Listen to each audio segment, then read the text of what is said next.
Tonight, we're tracing the complete history of brandy, from the alchemical laboratories of ancient Alexandria around the 1st century CE to the cognac houses and pisco distilleries that span the globe today. It's a story that spans 2,000 years, crosses 4 continents, and reveals how physicians seeking the elixir of life accidentally created the water of life. This is how medicine became luxury, how preservation became art, and how distilled wine traveled from monastery to monarchy to become the spirit of refinement. If you enjoy these deep dives into history, hit that like button and subscribe.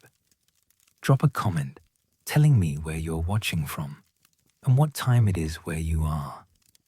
It's always fascinating to see who's joining us from around the world, late at night or early morning, for these journeys into the past. Phone face down, volume at a whisper. Let's go in. The alchemists of Alexandria, where it all began. In the 1st centuries of the Common Era, Alexandria was the intellectual capital of the Mediterranean world. The great library had burned, but the city remained a center for learning, philosophy, and what we would now recognize as early chemistry, though they called it alchemy. Here, in workshops and laboratories scattered throughout the city, scholars were heating liquids, collecting vapors, and trying to transform substances into other substances. They weren't trying to make brandy. They were trying to unlock the secrets of matter itself, to find the elixir of immortality, to transmute base metals into gold. What they were actually doing was pioneering the techniques of distillation, heating liquids to create vapor, cooling vapor to create liquid again, and discovering that this process could separate and concentrate substances in remarkable ways. The apparatus they used was crude by modern standards: clay pots sealed with wet cloth or wax, tubes that carried vapor from one vessel to another, cooling chambers where vapor condensed back into liquid. But the principle was sound, and it worked. Heat wine or another fermented liquid, collect the vapor that rises, cool it back into liquid, and you have something stronger, more concentrated, more potent than what you started with. These early distillers weren't keeping detailed records of their beverage alcohol experiments, or if they were, most of those records are lost. The surviving alchemical texts from Alexandria focus on more exotic pursuits: creating perfumes, concentrating medicines, extracting essences from plants. But the knowledge was there. The technique was being refined, and some of those alchemists must have tasted the concentrated wine they created and recognized that they had made something extraordinary, even if it wasn't the immortality elixir they were seeking. Wine, the ancient foundation. To understand brandy's origins, you need to understand how fundamental wine was to Mediterranean civilization. Wine wasn't a luxury, it was a necessity. Water was often unsafe to drink. Beer was common, but didn't travel well. Wine could be transported, stored, and consumed relatively safely because the alcohol it contained killed many of the microorganisms that made water dangerous. The ancient Egyptians made wine. The Greeks wrote extensively about wine cultivation, production, and consumption. The Romans conquered territory partly to secure wine-producing regions and spread viticulture throughout their empire. By the time alchemists in Alexandria were experimenting with distillation, wine had been a cornerstone of Mediterranean culture for thousands of years. But wine had a problem. It spoiled. Even under the best conditions, wine was fragile. Transported in amphoras on ships across the Mediterranean, and you risked it turning to vinegar. Store it too long or at the wrong temperature, and it degraded. The Romans added honey, herbs, and various additives to preserve wine and mask the taste when it started to turn.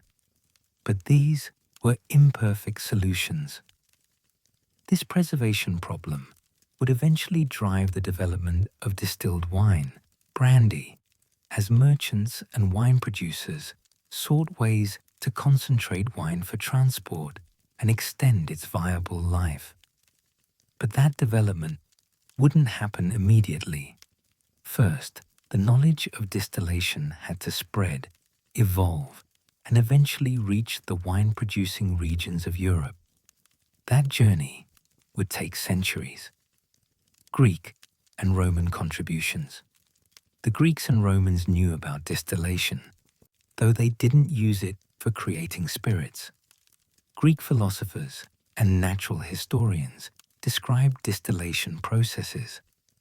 Aristotle wrote about how seawater could be made fresh through heating and condensation. Pliny the Elder described various distillation techniques for creating perfumes and medicines. But there's no clear evidence that Greeks or Romans regularly distilled wine for consumption. They had wine in abundance. Why concentrate it? The Mediterranean climate was suitable for wine storage. The Roman road network and maritime trade routes were efficient enough that wine could be transported without spoiling too badly. The motivation to create distilled wine didn't exist yet, even though the technical knowledge to do so was present. What the classical world did provide was the foundation. They understood that heating and cooling could separate different components of liquids. They had vessels and apparatus that could perform basic distillation. They documented their experiments and passed knowledge between generations of scholars.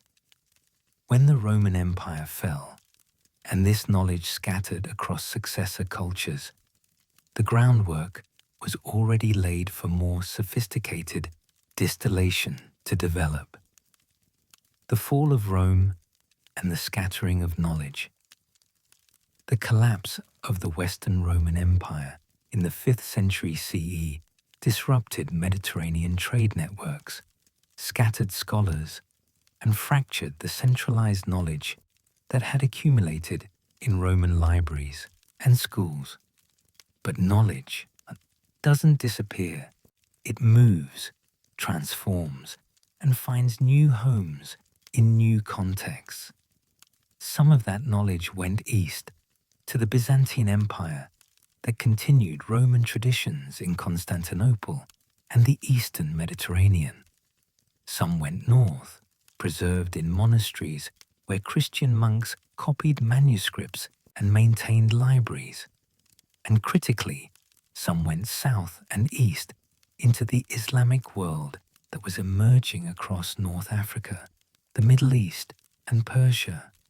It was in this Islamic world, ironically, that the distillation of wine would be refined and perfected.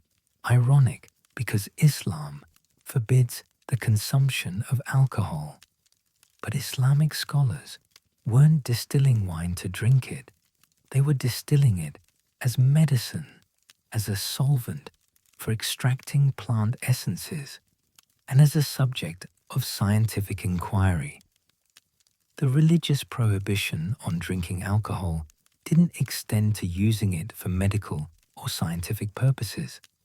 The scattered knowledge from Alexandria and Rome found particularly fertile ground in the great centers of Islamic learning: Baghdad, Cordoba, Cairo, Damascus. Here, scholars were translating Greek and Roman texts into Arabic, conducting their own experiments, and pushing the boundaries of what we now call chemistry far beyond what Roman alchemists had achieved. Arab and Persian mastery, the alembic perfected between the 8th and 10th centuries CE. Arab and Persian scholars transformed crude distillation into a sophisticated science. They developed the alembic still, a more refined apparatus with a rounded flask, the cucurbit, a head that collected vapor, the alembic proper, and a condensation system that efficiently turned vapor back into liquid. The design was ingenious. Wine or another liquid was heated in the cucurbit. Alcohol vapor, which boils at a lower temperature than water, rose into the alembic head. The vapor traveled through a tube that passed through cold water or air, condensing back into liquid that dripped into a collection vessel. The process could be repeated multiple times, each distillation producing a stronger, purer spirit. Physicians like Jabir ibn Hayyan, Geber in Latin translation, wrote extensively about distillation techniques. They understood that different substances vaporized at different temperatures, allowing them to separate components of complex mixtures. They discovered that distilled spirits had remarkable properties as solvents and preservatives. They created elaborate classifications of substances and documented their experiments with a rigor that far exceeded earlier alchemical traditions. These Islamic scholars gave us the very word alcohol.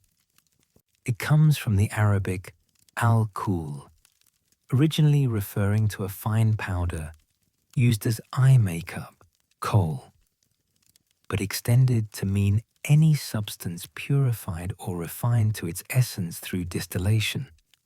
When European scholars eventually encountered these Arabic texts, they adopted the term, and it stuck.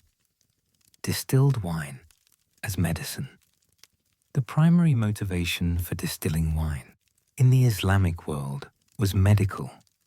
Physicians recognized that distilled wine spirits had properties that made them valuable for treating various ailments. The spirit could preserve medicines, extract active compounds from herbs more effectively than water or regular wine, and apparently had therapeutic effects when consumed in small amounts. The medical texts called it aqua vitae, water of life, or in Arabic, al-iksir, which would give us the word elixir. They described distilled wine spirits as having almost miraculous properties. It strengthened the heart, improved digestion, preserved youth, and cured numerous diseases. Most of these claims were exaggerated or false by modern medical standards, but the belief in distilled spirits as medicine would persist for centuries and drive much of brandy's early development in Europe. Persian physician Muhammad ibn Zakaria al-Razi, Rhazes in Latin, wrote extensively about distillation in the 9th century, documenting techniques and medical applications. Avicenna ibn Sina, in the 11th century, further refined medical distillation knowledge. These works would eventually be translated into Latin and studied by European scholars, transmitting Islamic distillation expertise to medieval European monasteries and universities. The irony remained. The people who perfected wine distillation couldn't drink the result due to religious prohibition, while the Christian Europeans, who would eventually receive this knowledge, had no religious barriers to consumption. That mismatch between who developed the technique and who exploited its potential for beverage alcohol would shape brandy's evolution in unexpected ways. The preservation problem. Beyond medicine, there was a practical reason to distill wine that would become increasingly important. Preservation. Distilled wine spirits were incredibly stable. They didn't spoil like regular wine. They could be stored indefinitely, transported across great distances, and even diluted back to approximate wine when needed. For merchants trading across the Islamic world and into Mediterranean ports, this was valuable. Instead of shipping amphoras of wine that might spoil en route, they could ship smaller quantities of distilled spirits that would arrive intact.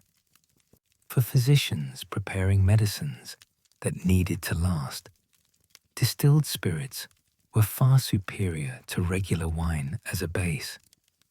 This preservation principle would eventually revolutionize European wine trade, but that was still centuries away. In the 8th through 10th centuries, distillation remained primarily a technique practiced in Islamic lands for medical and scientific purposes, with only limited application for beverage purposes. And those applications were medicinal rather than recreational. The 9th through 13th centuries were an unlikely time for a new medicine to emerge from European monasteries. This was the era of bloodletting, of treating disease with prayer and penance, of medical theories based on balancing humors with limited understanding of actual human physiology. Life expectancy was short, infant mortality was staggering, and even minor infections could kill. People were desperate for anything that might cure disease, ease pain, or prolong life. Into this world of medical desperation came aqua vitae, water of life, the distilled essence of wine that monks were learning to create in their monastery workshops. They believed they had discovered something miraculous, a substance that could cure almost any ailment, strengthen the weak, warm the cold, and possibly even extend life itself. They were wrong about most of those medical claims, but their certainty drove them to refine the process, document the results, and slowly spread knowledge of distillation throughout wine-producing regions of Europe. What they were really doing was inventing brandy, though they wouldn't have recognized it that way. This wasn't a beverage. It was medicine, and powerful medicine at that. The fact that it was intoxicating, that it tasted of wine but burned with fire, that it could alter consciousness and mood. These were evidence of its power, not reasons to drink it recreationally. That would come later. For now, aqua vitae belonged to the realms of monasteries, universities, and elite medicine. This chapter is about how wine became medicine and how medicine would eventually become commerce. The knowledge arrives. The transmission of distillation knowledge from the Islamic world to Christian Europe happened through multiple channels over several centuries. The Crusades brought European knights and pilgrims into contact with Islamic culture and learning. The Reconquista in Spain meant Christians were recapturing territories where Arabic medical texts and alchemical traditions existed, and scholars throughout Europe were translating Arabic scientific works into Latin, making them accessible to educated Europeans.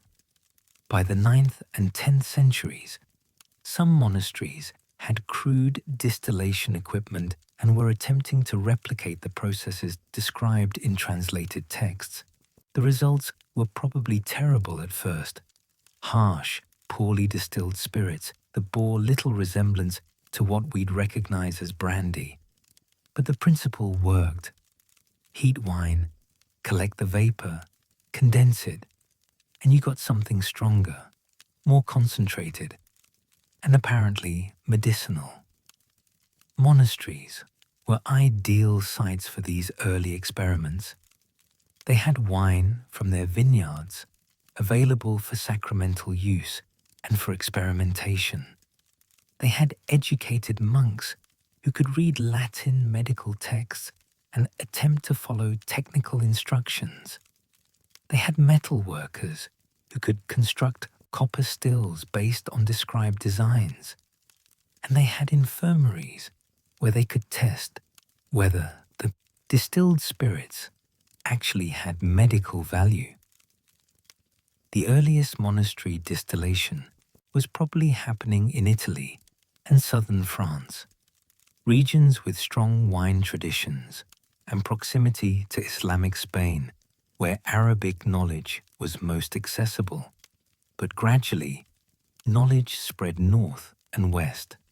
German monasteries, Irish monasteries, monasteries throughout wine-producing regions began experimenting with distillation.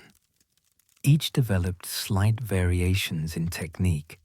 Each claimed different medical properties, but all were working toward the same goal, creating aqua vitae, the miracle medicine. Medieval medical theory, inherited from ancient Greek physicians like Galen and Hippocrates, held that health depended on balancing four humors: blood, phlegm, yellow bile, and black bile. Disease resulted from imbalances among these humors. Treatment involved restoring balance through various means: bloodletting, purges, dietary changes, or administering substances believed to have balancing properties.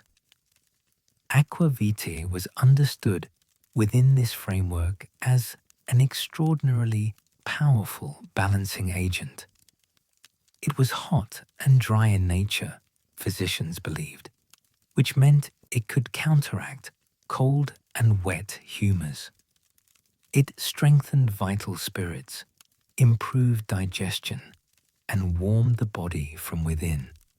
In an era where people regularly died from what we'd now recognize as easily treatable conditions, anything that seemed to have broad medical effects was considered almost miraculous. The medical claims made for aqua vitae were extravagant. Contemporary texts claimed it cured digestive problems, respiratory ailments, heart conditions, joint pain, and general weakness. It supposedly strengthened memory, improved eyesight, and prolonged life. Some physicians claimed it could cure plague, though the Black Death would later demonstrate that particular claim was tragically false. Were any of these medical claims valid? By modern standards, no. Distilled spirits don't cure disease. But medieval physicians weren't entirely wrong about aqua vitae's effects. It did have antiseptic properties. Alcohol kills some microorganisms, so using distilled spirits to clean wounds or preserve medicines had real benefits. It did provide temporary relief from pain. Alcohol is an analgesic, if not a very effective one. And it did improve mood and reduce anxiety, at least temporarily. The problem was that medieval physicians interpreted these limited genuine effects as evidence of universal curative powers. If aqua vitae helped with one thing, they reasoned, it must help with everything. The logic was wrong, but in an era without controlled medical studies or statistical analysis, how could they know? Arnaud de Villeneuve, documenting the process, the most important figure in medieval brandy history, was Arnaud de Villeneuve, a physician and alchemist working in Montpellier in the late 13th century. Montpellier was home to one of Europe's premier medical schools, attracting students and scholars from throughout the continent. Villeneuve was a respected physician who served popes and kings, but he was also deeply interested in alchemy and the search for substances that could prolong life and cure disease. Around 1285-1290, Villeneuve wrote extensively about distilled wine spirits, documenting production techniques with unprecedented detail and making expansive claims about medical applications. He described the distillation process clearly enough that competent physicians could replicate it. He explained how to recognize quality aqua vitae versus inferior products, and he advocated for its use in treating a wide range of ailments. Villeneuve's writings were influential because he had credibility. This wasn't some obscure monk making wild claims. This was a respected physician at a major university, someone who treated nobility and whose medical opinions were taken seriously. When he said aqua vitae was extraordinary medicine, people listened.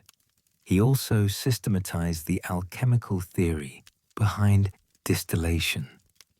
Wine, he explained, contained a divine essence, a concentrated spirit that could be separated from the gross material through distillation. This essence was closer to the celestial realm, purer, more powerful.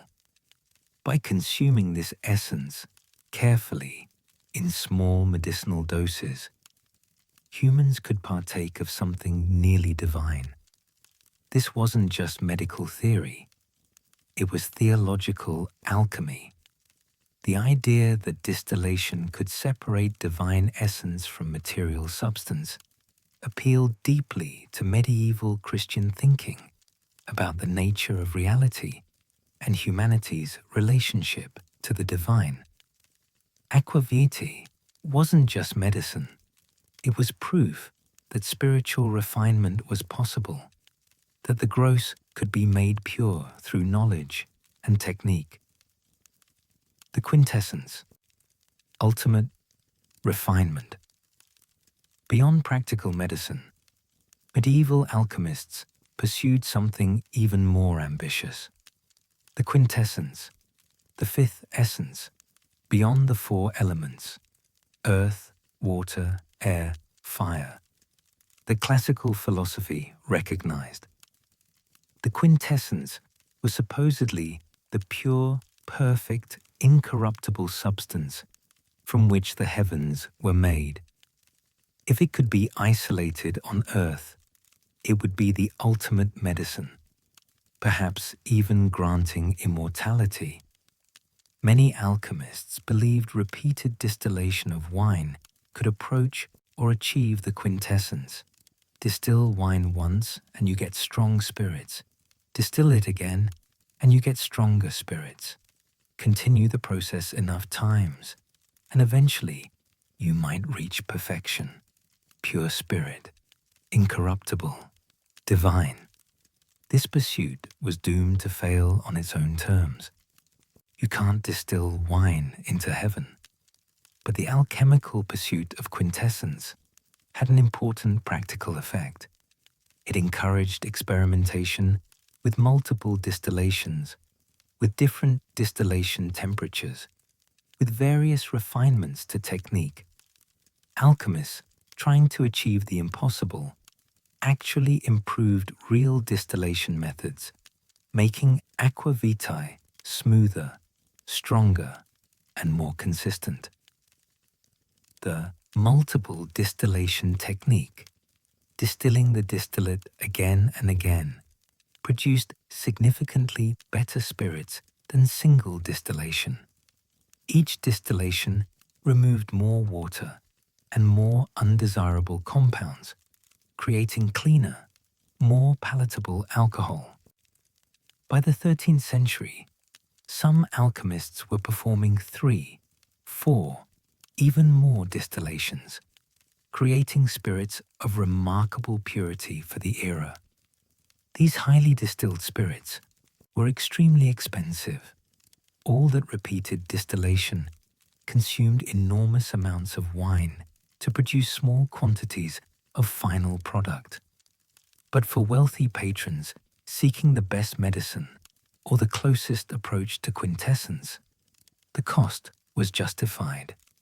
Medieval brandy, at its highest refinement, was a luxury product affordable only to the elite. Harsh realities. Early brandy's quality. Despite lofty theories and physicians' medical claims, the truth is that early medieval aqua vitae was harsh, barely palatable stuff. The distillation equipment was crude compared to later innovations. The understanding of distillation chemistry was limited, and quality control was essentially non-existent. Medieval brandy would have been rough, probably cloudy, with aggressive burn and harsh flavors. It wasn't smooth. It wasn't refined. It was strong alcohol with whatever compounds happened to come through the distillation process along with the ethanol. Some of those compounds were harmless or even pleasant. Others, congeners, fusel oils, various aldehydes, contributed to the harshness and to the vicious hangovers that must have followed consumption. This is why it remained medicine rather than becoming a beverage. No one would drink this stuff recreationally. It was too harsh, too expensive, and frankly, not enjoyable. You drank it when you were sick, when a physician prescribed it, when you believed it might cure what ailed you. You didn't drink it for pleasure. The monks and physicians producing aqua vitae understood it wasn't pleasant, but they interpreted the harshness as evidence of power. Of course, medicine should burn going down. That meant it was working, fighting disease, strengthening vital spirits. The idea that spirits might be smooth and enjoyable to consume wasn't even a goal. Harsh was good. Harsh was powerful. Harsh was medicine. By the 15th century, wine trade was the lifeblood of European commerce. Ships carried amphoras and barrels from Mediterranean ports to northern Europe. Merchants grew wealthy on the markups between wine-producing regions and wine-consuming cities. And everyone involved in the trade dealt with the same persistent, expensive problem. Wine didn't travel well.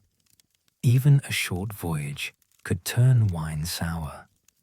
A long voyage from French Atlantic ports to Amsterdam or London almost guaranteed spoilage for at least some portion of the cargo. The economic losses were substantial and unavoidable, until someone figured out how to preserve wine during transport.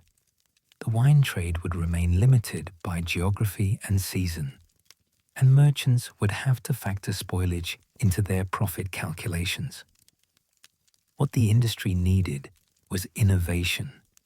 Someone to look at the old preservation problem with fresh eyes and see a solution that had been available all along, if only someone had thought to apply it commercially. That innovation came not from wine producers, but from the merchants who transported wine, the Dutch. And the region that would most dramatically benefit from this innovation was an unlikely candidate, a coastal French region called Charente that produced wine so thin, so acidic, that it could barely compete even in local markets. Within a century, that despised wine would become the foundation for the world's most prestigious brandy, cognac. This is the story of how commerce discovered what monks had known for centuries, and how accident became luxury. The wine trade routes. Medieval and early modern European wine trade followed established patterns shaped by geography, politics, and demand. The Mediterranean trade moved wine from Italy, Spain, and southern France to northern ports. The Atlantic trade carried wine from French western regions, Bordeaux, La Rochelle, the Loire, to England, the Low Countries, and the Baltic, and overland trade distributed wine throughout inland Europe. Each trade route had its challenges. Overland transport was expensive, wine is heavy, and medieval roads were terrible. Mediterranean transport was vulnerable to piracy and seasonal storms. But the Atlantic route to northern Europe, controlled increasingly by Dutch merchants through the 15th and 16th centuries, faced a particularly vexing problem. The voyages were long enough that wine often spoiled before reaching destination, but not long enough to justify the more elaborate preservation methods used for truly long-distance voyages. The Dutch dominated European maritime trade during this period. They had the largest merchant fleet, the most sophisticated shipping networks, and the financial instruments to support international commerce. Their ships carried Baltic grain, Asian spices, and increasingly French wine. Their merchants had warehouses in Amsterdam that served as distribution hubs for goods flowing throughout northern Europe. But their success in the wine trade was limited by spoilage. A Dutch merchant could buy wine cheap in France, load it on ships, and transport it to Amsterdam. But if a significant portion spoiled en route, the profits evaporated. They needed a solution, and they found it in a technique that monks had been using for centuries, but that no one had thought to apply commercially: distillation. The Charente problem. Bad wine, good solution. The Charente region, centered around the town of Cognac on the Charente River in southwestern France, produced wine that nobody particularly wanted. The climate was marginal for viticulture, too far north for Mediterranean varieties, with unpredictable weather and frequent rain. The wines were thin, acidic, low in alcohol, and generally unpleasant to drink. Local consumption absorbed some of this wine, but Charente couldn't compete with better wine regions in any significant market. For Charente wine producers, this was an economic disaster. They had land planted with vines. They had the infrastructure for winemaking, but they couldn't sell their product at profitable prices. Some years, they couldn't sell it at all. The wine sat in barrels, taking up space in warehouses, slowly degrading, representing sunk costs and wasted effort. But what seemed like a disadvantage had a hidden benefit. Charente wine was perfect for distillation. The thin, acidic character that made it unpleasant to drink didn't matter when you were going to distill it anyway. The low alcohol content actually meant more wine, flavor compounds survived distillation, potentially creating more interesting spirits.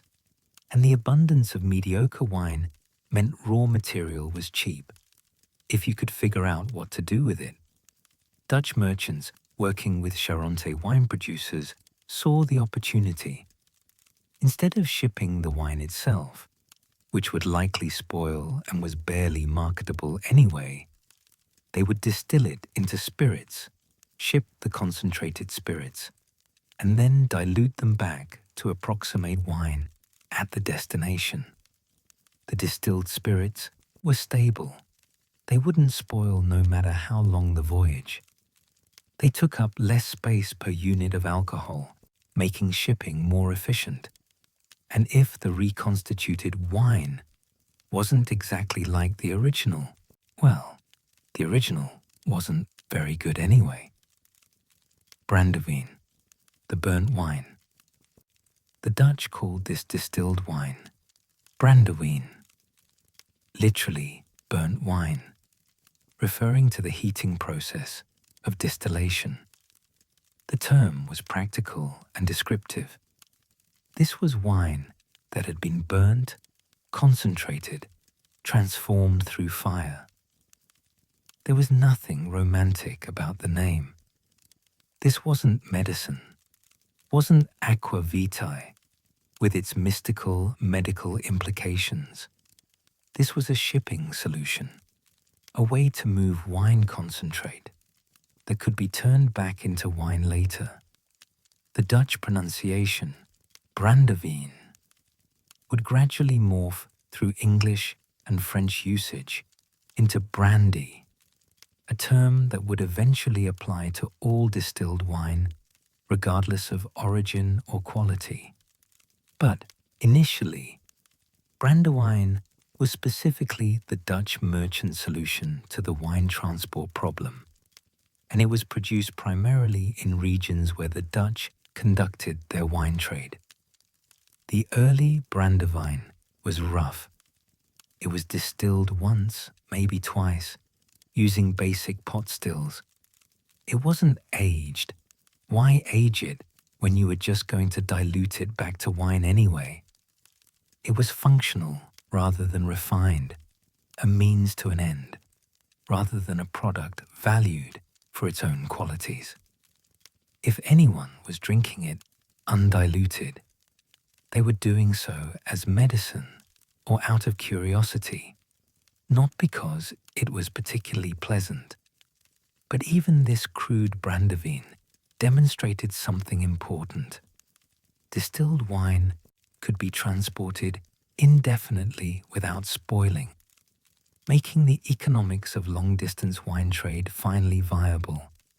Dutch merchants could buy wine in France, distill it, ship it to Amsterdam, store it as long as necessary, and then sell it when markets were favorable. The spoilage risk that had constrained wine trade was eliminated. The double distillation discovery. At some point in the late 16th or early 17th century, the exact timing is lost to history, distillers in the Charente region discovered that distilling brandewijn a second time produced dramatically superior spirits. The first distillation produced what they called brûlés, cloudy, harsh spirits of perhaps 25–30% alcohol. The second distillation of this brûlés produced eau de vie, water of life, that was clear, strong, 60–70% alcohol, and remarkably smoother than single distilled spirits. This double distillation technique became the foundation of cognac production.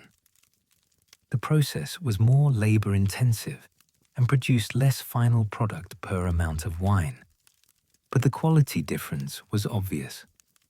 Double distilled spirits were palatable even when undiluted. They had complex flavors that single distillation couldn't capture, and critically, they were refined enough that wealthy consumers might actually want to drink them as spirits rather than as reconstituted wine. The double distillation method required judgment and skill. During the second distillation, the distiller had to separate the run into three parts: the heads, early vapors containing harsh compounds; the heart, the desirable middle portion; and the tails, later vapors containing undesirable oils and compounds. Only the heart was kept for aging and eventual sale. The heads and tails were either discarded or redistilled. This separation required experience and attention. The distiller had to taste and smell the distillate as it came off the still, recognizing when the heads ended and the heart began, and when the heart ended and the tails began. There were no thermometers or hydrometers precise enough to make these determinations objectively. It was craft knowledge, learned through apprenticeship and accumulated experience. The town of Cognac, positioned on the Charente River with access to both vineyards and shipping routes, emerged as the center of this refined distillation tradition. By the early 1600s, Cognac was becoming associated with double-distilled brandywine of superior quality, distinct from cruder, single-distilled versions produced elsewhere. The 17th and 18th centuries were the age of European global expansion, an era when Spanish, Portuguese, Dutch, French, and English ships crisscrossed the world's oceans, establishing colonies, extracting resources, and reshaping entire continents to serve European economic interests. Wherever these colonizers went, they brought their crops, their livestock, their religions, and their drinking habits. And where climates permitted, they brought grapevines. Wine was more than just a beverage for European colonizers. It was a piece of civilization itself, a marker of European identity, and increasingly a sacramental necessity for Catholic colonization. But transporting wine across oceans remained problematic, even with improved shipping.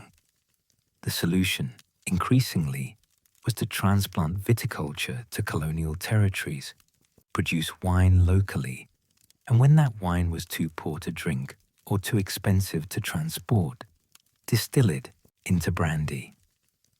This chapter is about how brandy spread from its European origins to become a global commodity. It's a story of conquistadors planting vineyards in South American valleys, Dutch merchants establishing distilleries at the Cape of Good Hope, and brandy houses in Cognac developing the business structures that would dominate the industry for centuries. It's also a story of inequality, of how the finest aged brandies became markers of European aristocratic refinement, while crude, distilled spirits fueled the exploitation of enslaved people and colonized populations. Brandy's expansion was inseparable from European imperialism, and understanding its history requires confronting that uncomfortable reality. Spanish conquest and South American viticulture. When Spanish conquistadors arrived in the Americas in the late 15th and early 16th centuries, they brought Catholic priests, European diseases, weapons, and crucially for our story, grapevines. The Spanish crown and Catholic Church required wine for Mass. It was theologically essential, not optional. But importing wine from Spain to the Americas was expensive, and the wine often arrived spoiled after months at sea. The solution was to establish viticulture in the colonies. Spanish priests and settlers began planting European grape varieties in Mexico, Peru, Chile, and Argentina. The results were mixed. Some climates were suitable, others weren't. But in certain valleys, in Peru and Chile, particularly along the Pacific coast, where climates were Mediterranean-like, grapevines thrived. The Spanish planted primarily the País grape, also called Mission or Criolla, a hardy variety that produced mediocre wine but grew reliably under various conditions.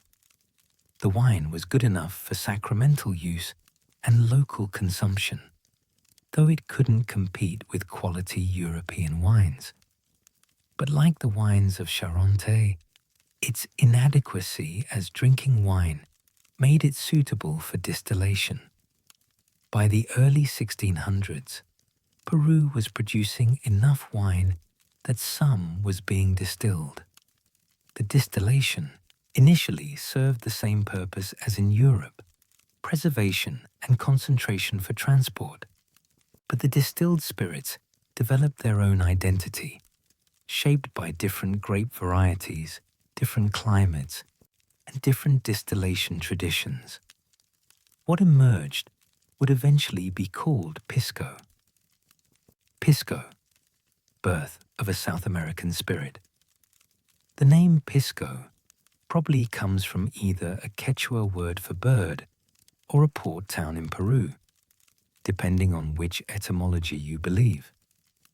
What's certain is that by the mid-1600s, the Ica and Pisco valleys of Peru were producing distinctive grape brandies that were becoming popular both locally and as exports to other Spanish colonies. Peruvian Pisco was made primarily from aromatic grape varieties, Quebranta, Torontel, Italia, and others, that gave the spirit distinctive floral and fruity character. The distillation was typically single pass in small copper pot stills, producing spirits that retained more grape character than the double distilled brandies of cognac. And crucially, traditional Pisco was unaged, distilled to proof with water added after distillation, then bottled without barrel aging. This unaged character made Pisco fundamentally different from cognac and other European brandies. Where French brandies derived complexity from oak aging, Pisco showcased the grape itself. It was clear or slightly colored, aromatic, and distinctive. The lack of aging also made it economically attractive. No need to tie up capital in aging inventory for years. Chile was producing similar brandies in its wine regions, particularly the Atacama and Coquimbo areas near the Peruvian border. The Chilean product was similar enough that disputes about origin and naming rights began almost immediately and continue to this day. Both Peru and Chile claim to be Pisco's birthplace. Both countries have geographic indication protections for their Pisco. Both insist their version is authentic and the other is derivative. The dispute is complicated by colonial history. Borders shifted, populations migrated, and production techniques spread across regions without regard for what would later become national boundaries. The truth is probably that both regions developed grape brandy independently or nearly simultaneously, each influenced by Spanish colonial viticulture and distillation knowledge. But national pride and commercial interests have made resolution impossible. Portuguese, Brazil, aguardente, and cachaça. The Portuguese colony of Brazil developed its own distillation traditions. Though they followed a different path than Spanish South American brandy, Brazil produced wine in some regions, particularly in the south, where European immigrants settled, and that wine was sometimes distilled into aguardente de vinho, literally burning water of wine, similar to other brandies. But Brazil's most significant distilled spirit emerged from sugarcane rather than grapes. Cachaça, distilled from fermented sugarcane juice, became Brazil's national spirit and remains distinct from both rum, typically made from molasses, and brandy, made from grapes. While technically outside brandy's history, cachaça demonstrates how colonial distillation knowledge adapted to local agricultural realities. Brazilian grape brandy never achieved the prominence of pisco or cognac, partly because Brazil's climate wasn't ideal for European grape varieties in most regions, and partly because cachaça so thoroughly dominated the local spirits market. But Brazilian brandy production continued on a small scale, serving local demand and representing the Portuguese contribution to New World brandy traditions. The Dutch East India Company and global trade. The Dutch East India Company, VOC, founded in 1602, became one of the most powerful commercial enterprises in history, controlling trade routes from Europe to Asia and establishing colonial outposts throughout the world. Brandy was important to VOC operations in multiple ways, as ship stores for long voyages, as trade goods in Asian markets, and eventually as a product to be manufactured in VOC-controlled territories. The VOC established a refreshment station at the Cape of Good Hope in 1652, intended as a stopping point for ships traveling between Europe and the Dutch East Indies. The Cape had a Mediterranean climate, suitable for viticulture, and within a few years, the Dutch were planting vineyards and producing wine. And where there was wine, there would inevitably be brandy. South African brandy production began in the 1670s, 1680s. Initially, crude spirits made from excess wine. The quality improved as Cape vintners gained experience and as demand from passing ships created economic incentives for better production. The Dutch brought their distillation knowledge, including techniques learned from French Huguenot refugees who arrived at the Cape in the 1680s, fleeing religious persecution in France. Cape brandy developed its own character, influenced by local grape varieties, including Chenin Blanc, which became dominant, South African oak for barrel aging, and the hot Cape climate that accelerated aging. While never achieving cognac's prestige, Cape brandy became an important product for South Africa and remains so today. The VOC also used brandy as currency in trade negotiations and as provisions for enslaved laborers working Cape vineyards and farms. Brandy's use in this context, as a tool of exploitation and control, reflects the darker side of spirits history that's often overlooked in celebrations of craft and tradition. Brandy as ship stores, the practical necessity. Throughout the Age of Sail, brandy served crucial practical purposes aboard European ships. It was stable.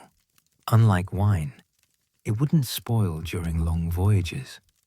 It was concentrated.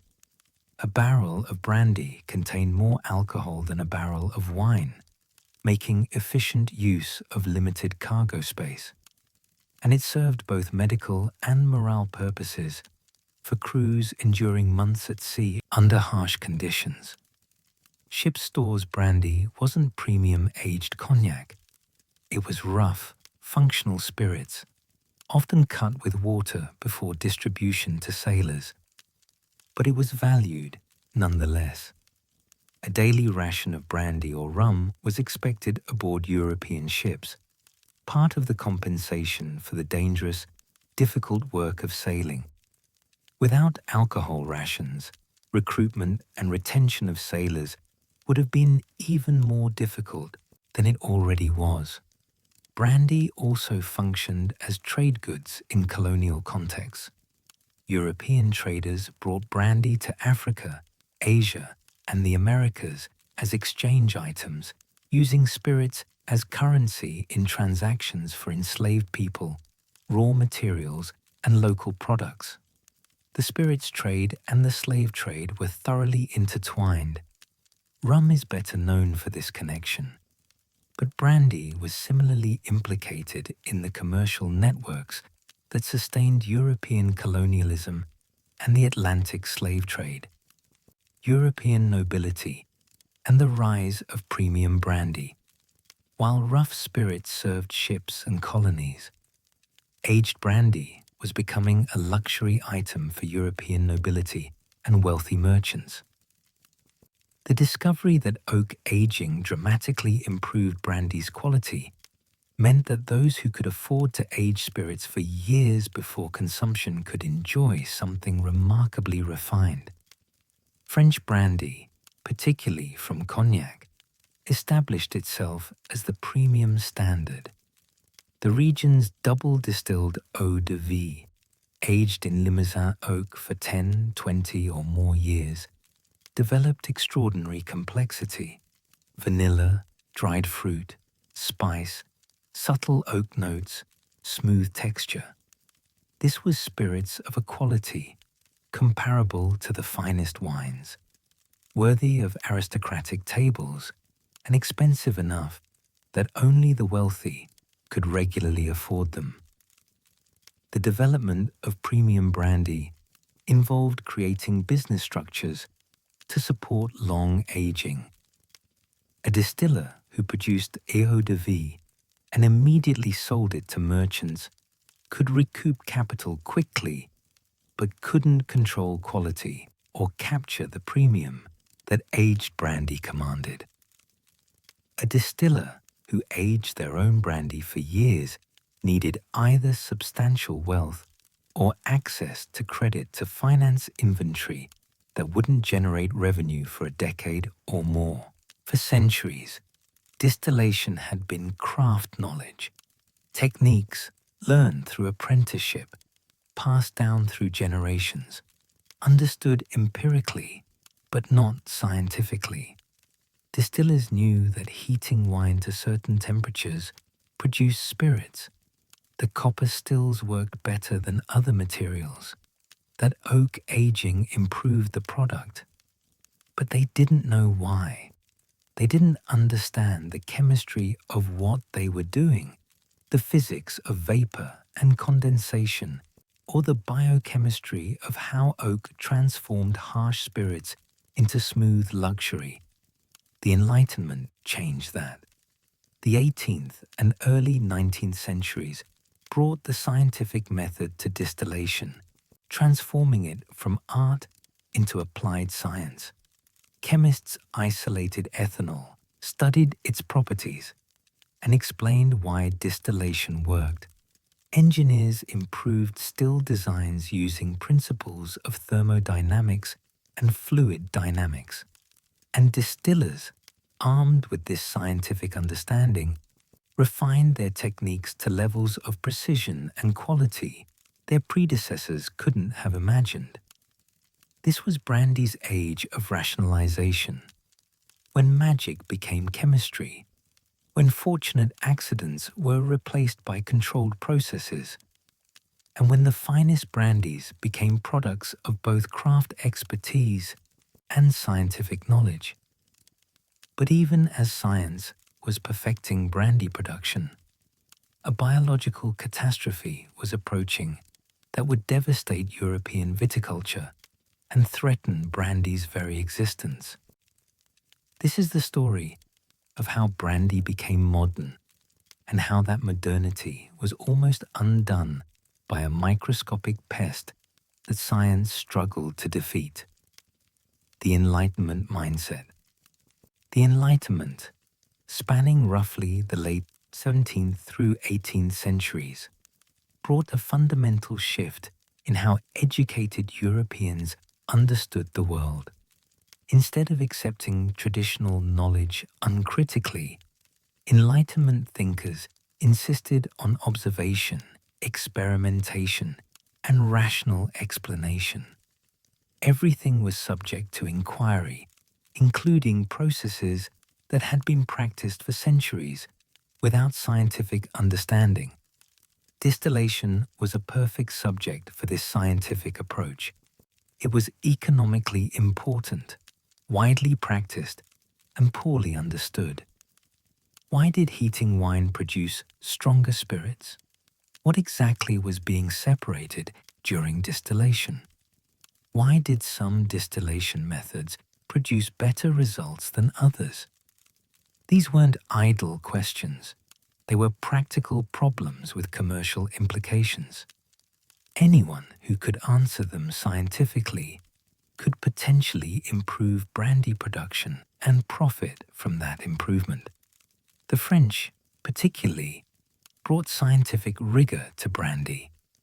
France had the world's most prestigious brandy industry in Cognac and Armagnac, the leading scientific institutions in Europe, and a culture that increasingly valued rational inquiry. French chemists, engineers, and distillers collaborated to understand and improve brandy production, creating a virtuous cycle where scientific knowledge improved commercial practice and commercial success funded further research. Antoine Lavoisier and the chemistry of alcohol. The most important figure in the scientific understanding of distillation was Antoine Lavoisier, the French chemist who revolutionized chemistry in the 1770s and 1780s before being guillotined during the French Revolution's terror in 1794. Lavoisier's work on combustion, the conservation of mass, and the composition of substances laid the foundation for modern chemistry and incidentally explained what happened during distillation. Lavoisier demonstrated that when wine or other fermented liquids were heated during distillation, the separation wasn't magical or alchemical, it was chemical. Different substances in the liquid had different boiling points. Ethanol, what we now call drinking alcohol, boils at 78.4 degrees, 173 degrees, while water boils at 100 degrees, 212 degrees. By carefully controlling temperature during distillation, you could preferentially vaporize ethanol, collect it separately from water, and thus concentrate the alcohol.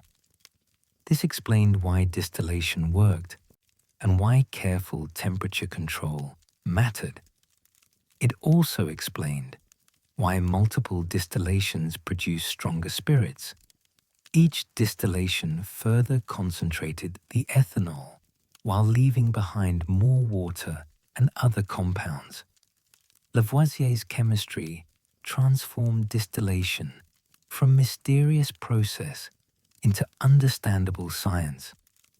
Lavoisier also worked on understanding fermentation, how sugar in grape juice was transformed into alcohol by what he called ferments. We now know them as yeast.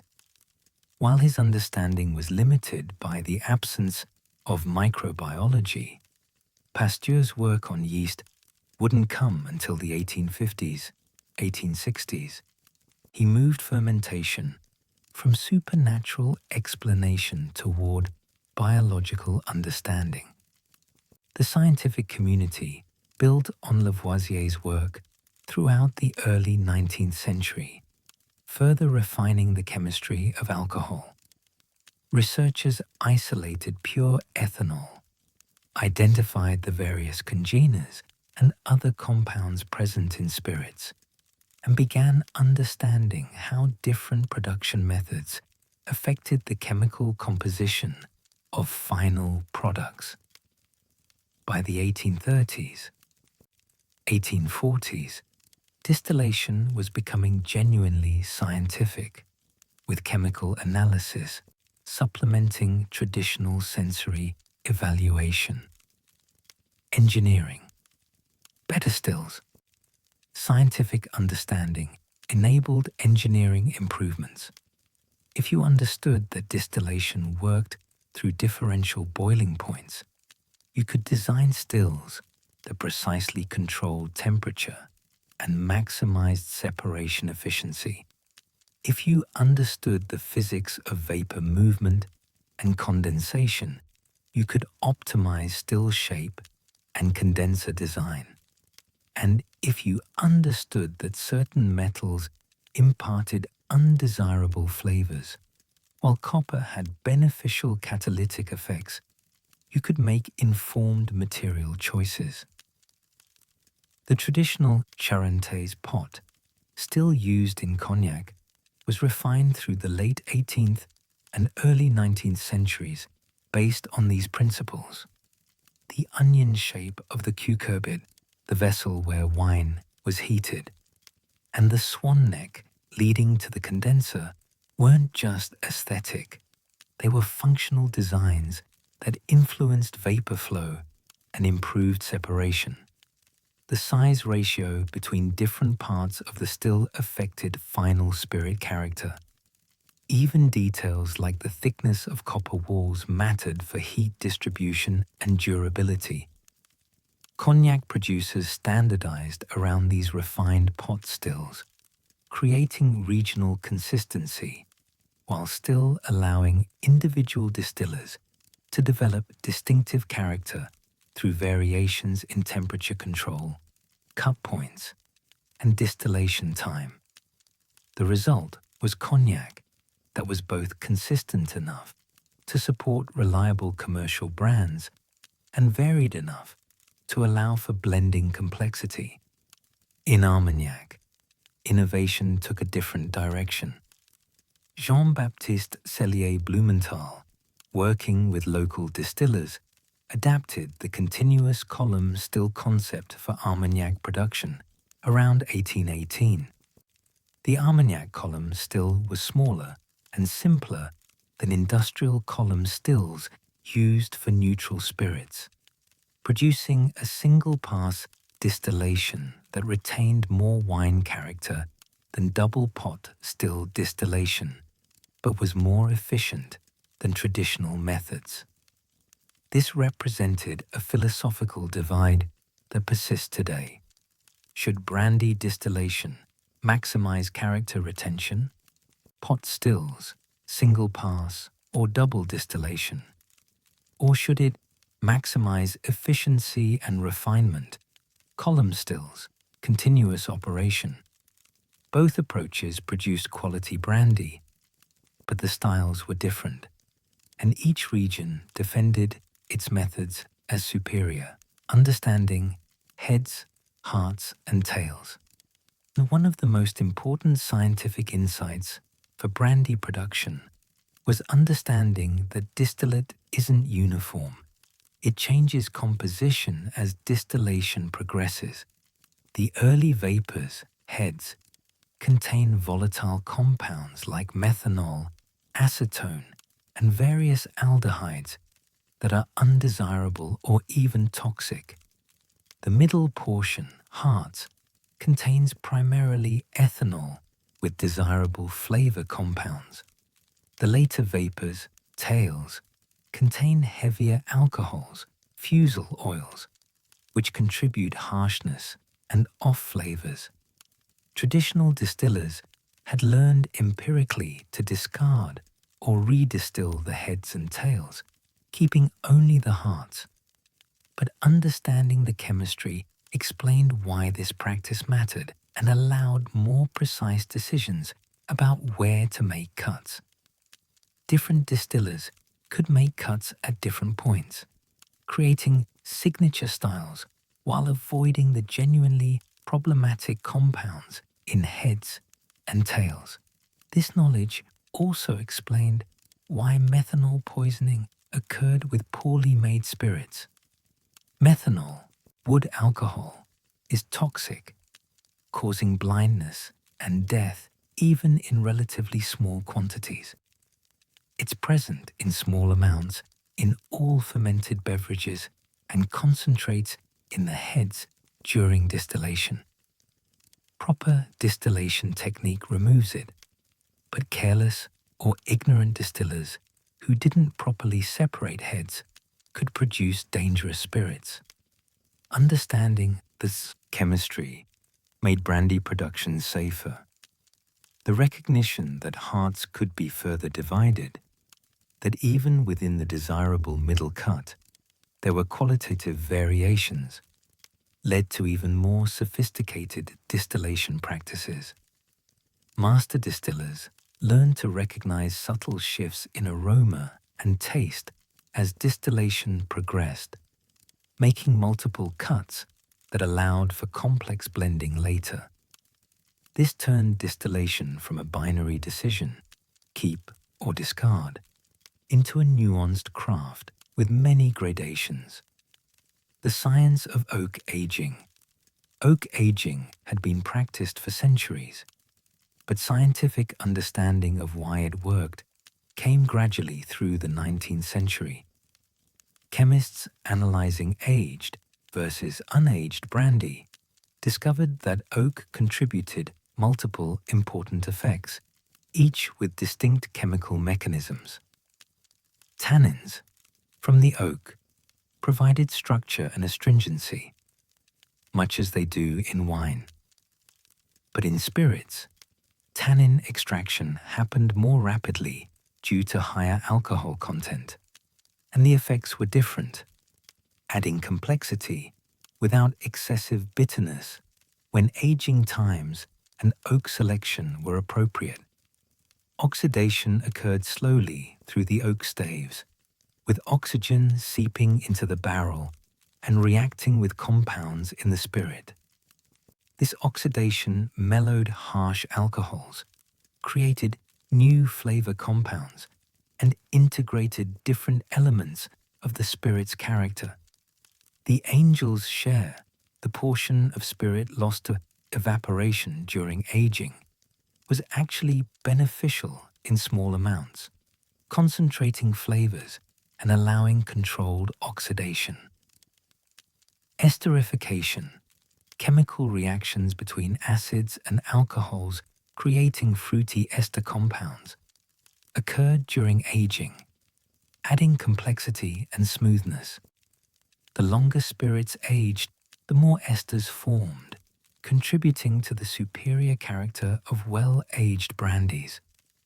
Oak also contributed direct flavor compounds, vanillin, vanilla flavor, lactones, coconut notes, and various phenolic compounds, spice and complexity. The amount and type of these compounds depended on the oak species, the forest origin, how the barrels were coopered and toasted, and aging conditions. Understanding these mechanisms allowed for more controlled aging. Producers could select oak from specific forests for desired characteristics. They could specify toast levels for their barrels to maximize desirable compound extraction. They could control warehouse conditions to optimize aging rates. Science was turning aging from passive storage into active craft. In 863, French botanist Jules-Émile Planchon identified something terrifying on the roots of dying grapevines near Avignon. Microscopic yellow aphids feeding on the tissue, killing vines from the ground up. The pest would eventually be named Phylloxera vastatrix, the devastator. Over the next 3 decades, it lived up to that name, destroying more than 2/3 of European vineyards and bringing the brandy industry to the brink of collapse. This wasn't a gradual decline. It was catastrophe.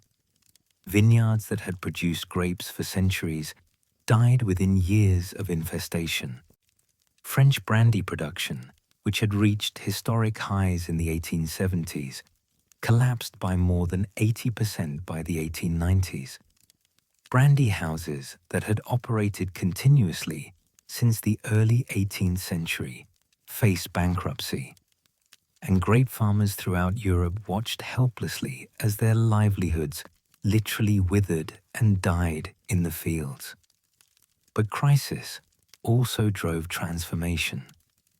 The desperate search for solutions forced innovation in viticulture, changed how brandy was produced and marketed, and ultimately created a more resilient industry built on scientific understanding rather than traditional practice. The brandy industry that emerged from the phylloxera crisis was fundamentally different from what had existed before, more concentrated, more technically sophisticated, and paradoxically stronger, despite the devastation that had nearly destroyed it. This is the story of how brandy survived its greatest threat and what it cost to do so. The devastation spreads. Phylloxera's arrival in Europe was accidental. The pest came with American grapevines imported for experimental breeding in the late 1850s or early 1860s.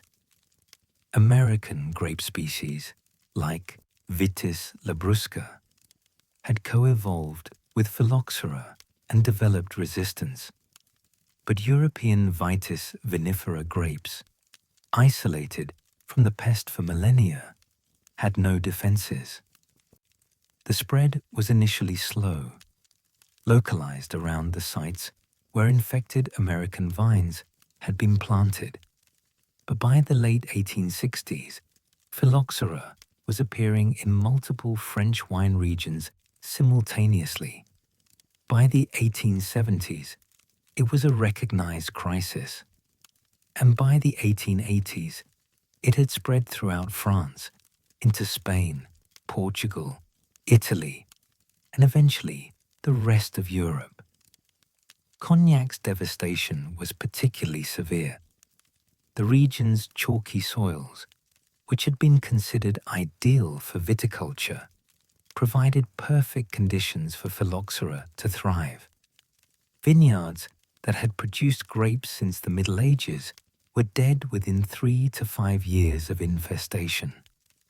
By the early 1880s, perhaps half of Cognac's vineyards were destroyed. By the 1890s, it was closer to 2/3. The visual impact was apocalyptic. Travelers through Cognac in the 1880s described landscapes of dead vines, abandoned farms, and economic desperation. The Charente River ports that had once exported millions of liters of brandy annually stood largely empty. The distilleries that had filled Cognac with the smell of fermenting grapes and distilling wine fell silent. Armagnac suffered similarly, though the smaller size of the industry and its distance from major markets meant the crisis received less international attention. Spanish brandy production in Jerez was disrupted when phylloxera reached Spain in the 1870s, 1880s. Italy's brandy producers faced the same devastation. Everywhere European grapes grew, phylloxera followed, and everywhere it arrived, it killed. The desperate search for solutions. The French government offered substantial prizes for anyone who could find a solution to phylloxera. Scientists, farmers, amateur inventors, and outright charlatans proposed hundreds of treatments.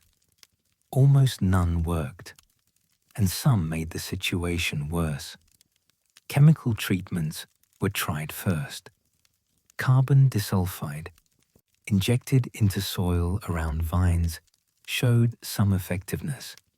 It killed phylloxera temporarily, but was expensive, dangerous to handle, required repeated application, and often damaged vines it was meant to save. Some wealthy estates could afford ongoing chemical treatment, but for most farmers, the cost was prohibitive. And it didn't solve the problem. It only delayed vineyard death. Flooding vineyards was attempted where terrain and water supply permitted. Phylloxera couldn't survive prolonged submersion, so flooding vineyards for weeks or months during winter killed the pest. This worked reasonably well in flat, low-lying areas with abundant water, but most vineyards couldn't be flooded. They were on hillsides, lacked water sources, or had soils where flooding would cause permanent damage. It was a solution only for a tiny fraction of affected vineyards. Some proposed breeding European and American grape species to create hybrids that would have American resistance with European wine quality. Numerous crosses were attempted, but the resulting grapes consistently produced wine that French palates found unacceptable, what they called foxy, with off-putting flavors inherited from American grape species. French wine culture was too conservative and sophisticated to accept hybrid wines, even to save the industry. Other proposals ranged from the impractical to the absurd. Special plowing techniques, fertilizers that would supposedly strengthen vines against infestation, planting particular companion plants, even musical performances in vineyards. Desperate times breed desperate measures, and farmers tried nearly everything. Almost nothing worked. The American rootstock solution. The eventual solution was simpler than resistant breeding, but required overcoming substantial cultural resistance. If European grape varieties couldn't resist phylloxera, but American species could, why not graft European vines onto American roots?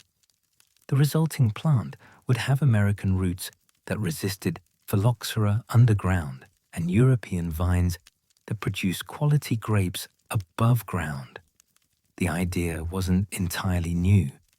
Grafting was well known in horticulture, but applying it to grapevines at scale required overcoming technical challenges and convincing deeply conservative wine growers to adopt what seemed like a radical solution. Many French vintners were skeptical or outright hostile. They believed American roots would fundamentally change wine character, that grafted vines would produce inferior grapes, and that the solution violated the natural order of proper viticulture. But as vineyards continued dying and alternatives proved ineffective, resistance weakened. A few pioneering growers experimented with grafted vines in the 1870s. The results were encouraging. The vines survived, produced decent grapes, and made wine that, while perhaps not identical to pre-phylloxera wine, was certainly acceptable. As success stories accumulated, more growers adopted grafting. The challenge became producing enough American rootstock and grafted vines to replant devastated vineyards. Nurseries throughout France and eventually across Europe shifted to propagating American root species, primarily Vitis riparia, rupestris, and Berlandieri, that had proven most suitable for grafting and most resistant to phylloxera. Workers developed skills in grafting technique, learning to create strong unions between American roots and European scions. By the mid-1880s, grafting onto American rootstock was becoming the standard solution. By the 1890s, replanting was underway across French wine regions. But replanting took time. Young vines don't produce commercial grape quantities for several years, and it takes even longer for them to produce the quality fruit needed for premium brandy. The solution was working, but recovery would be slow. The industry endures decades of crisis. The gap between vineyard destruction and replanted vineyard production created a prolonged crisis for the brandy industry. From the late 1870s through the early 1900s, French brandy production operated on depleting stocks from pre-phylloxera vintages while new plantings matured. This created several interconnected problems that transformed the industry. First, brandy stocks dwindled. The great houses had extensive aged stocks in their warehouses when phylloxera hit. But those inventories couldn't be replenished while vineyards were dead. Houses found themselves in the strange position of having decades-old cognac to sell, increasingly valuable as it aged, while knowing that once those stocks were exhausted, they might have nothing to replace them with. Some houses rationed their stocks carefully, blending older brandies with younger spirits to extend supplies while maintaining quality. Others sold aggressively while prices were high, prioritizing short-term profit over long-term sustainability. The houses that survived the crisis were generally those that balanced present revenue needs with future survival requirements. Second, prices rose dramatically. As production collapsed and remaining stocks became scarce, brandy prices increased several-fold. Cognac, that had been expensive but accessible to the middle class, became a genuine luxury, affordable only to the wealthy. This pricing shift had lasting effects. It cemented brandy's association with luxury and sophistication, but also made it less accessible to everyday consumers. Third, fraud and adulteration became rampant. When genuine brandy was scarce and expensive, unscrupulous producers and merchants created counterfeit products. Some were diluted brandy stretched with neutral spirits and caramel coloring. Others were entirely fake, industrial alcohol colored and flavored to approximate brandy. The most cynical frauds involved selling these counterfeits in bottles with prestigious house labels, defrauding both consumers and the legitimate houses whose reputations suffered from association with inferior products. The fraud problem was serious enough that it threatened consumer trust in brandy generally. If buyers couldn't trust that expensive cognac was genuine, they might stop buying altogether. This forced industry and government action to establish authentication systems, strengthen labeling laws, and crack down on counterfeiters.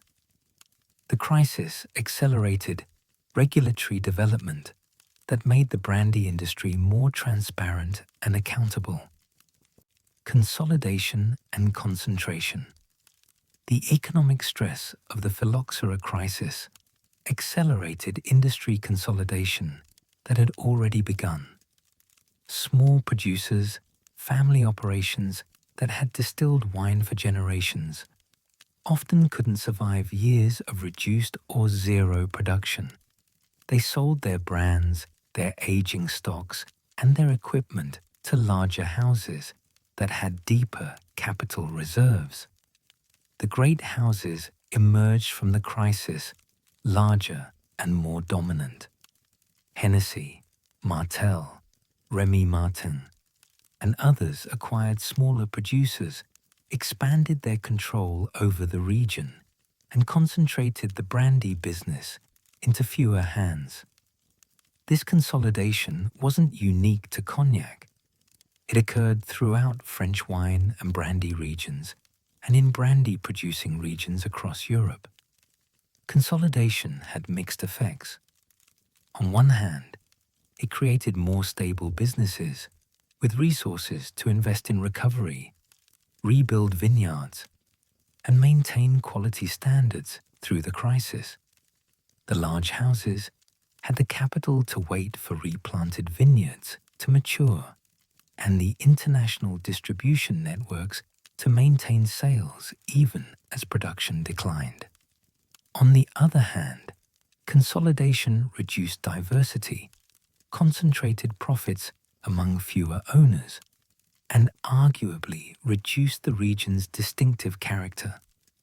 Small producers with idiosyncratic methods and unique terroirs were absorbed into larger operations that prioritized consistency and efficiency. The brandy industry became more corporate, less artisanal, and arguably less interesting, even if it was more resilient. The years between 1890 and 1914 were known as the Belle Époque, the beautiful era, in France and throughout much of Europe. It was a period of peace, prosperity, technological advancement, and cultural flourishing between the Franco-Prussian War and the catastrophe of World War I. Art Nouveau architecture transformed cities. The Impressionists and Post-Impressionists revolutionized painting. Paris was the cultural capital of the world, drawing artists, writers, and the wealthy from across the globe. And brandy, particularly cognac, was the spirit of this gilded age. Recovered from the phylloxera crisis and rebuilt on more solid foundations, the brandy industry entered its golden age. Cognac houses became international brands synonymous with luxury and refinement. Export markets boomed as newly wealthy Americans, the British aristocracy, and the Russian nobility developed insatiable appetites for premium French brandy. This was brandy's moment of maximum prestige, when a bottle of fine cognac represented civilization, sophistication, and the highest achievements of European culture. But the Belle Époque's beauty was fragile, resting on assumptions of perpetual peace and progress that would be shattered catastrophically in 1914. Before we reach that breaking point, though, let's explore brandy at its peak, when the houses we still recognize today established their dominance, when cognac became as much a cultural symbol as a beverage, and when the refinement of production reached levels that would define quality standards for the next century. Recovery and Renaissance. By the 1890s, the replanted vineyards from the phylloxera crisis were maturing and producing quality grapes in increasing quantities. Brandy production in cognac, which had collapsed from over 200,000 hectolitres of pure alcohol annually in the 1870s to barely 30,000 in the worst crisis years, was recovering toward 100,000 hectolitres by 1900 and would exceed pre-crisis levels before World War I. The recovery wasn't just quantitative, it was qualitative. The new grafted vineyards, planted with careful attention to rootstock selection and modern viticultural practices, produce grapes as good as or better than pre-crisis vineyards. The distillation techniques refined during the crisis years created more consistent, higher quality spirits. And the aging stocks that houses had carefully husbanded through the crisis were now 15, 20, 30 years old, creating a wealth of aged cognac that could be blended into extraordinary products. The major houses emerged from the crisis stronger than ever. They had survived when smaller producers had failed. They controlled larger shares of production and distribution.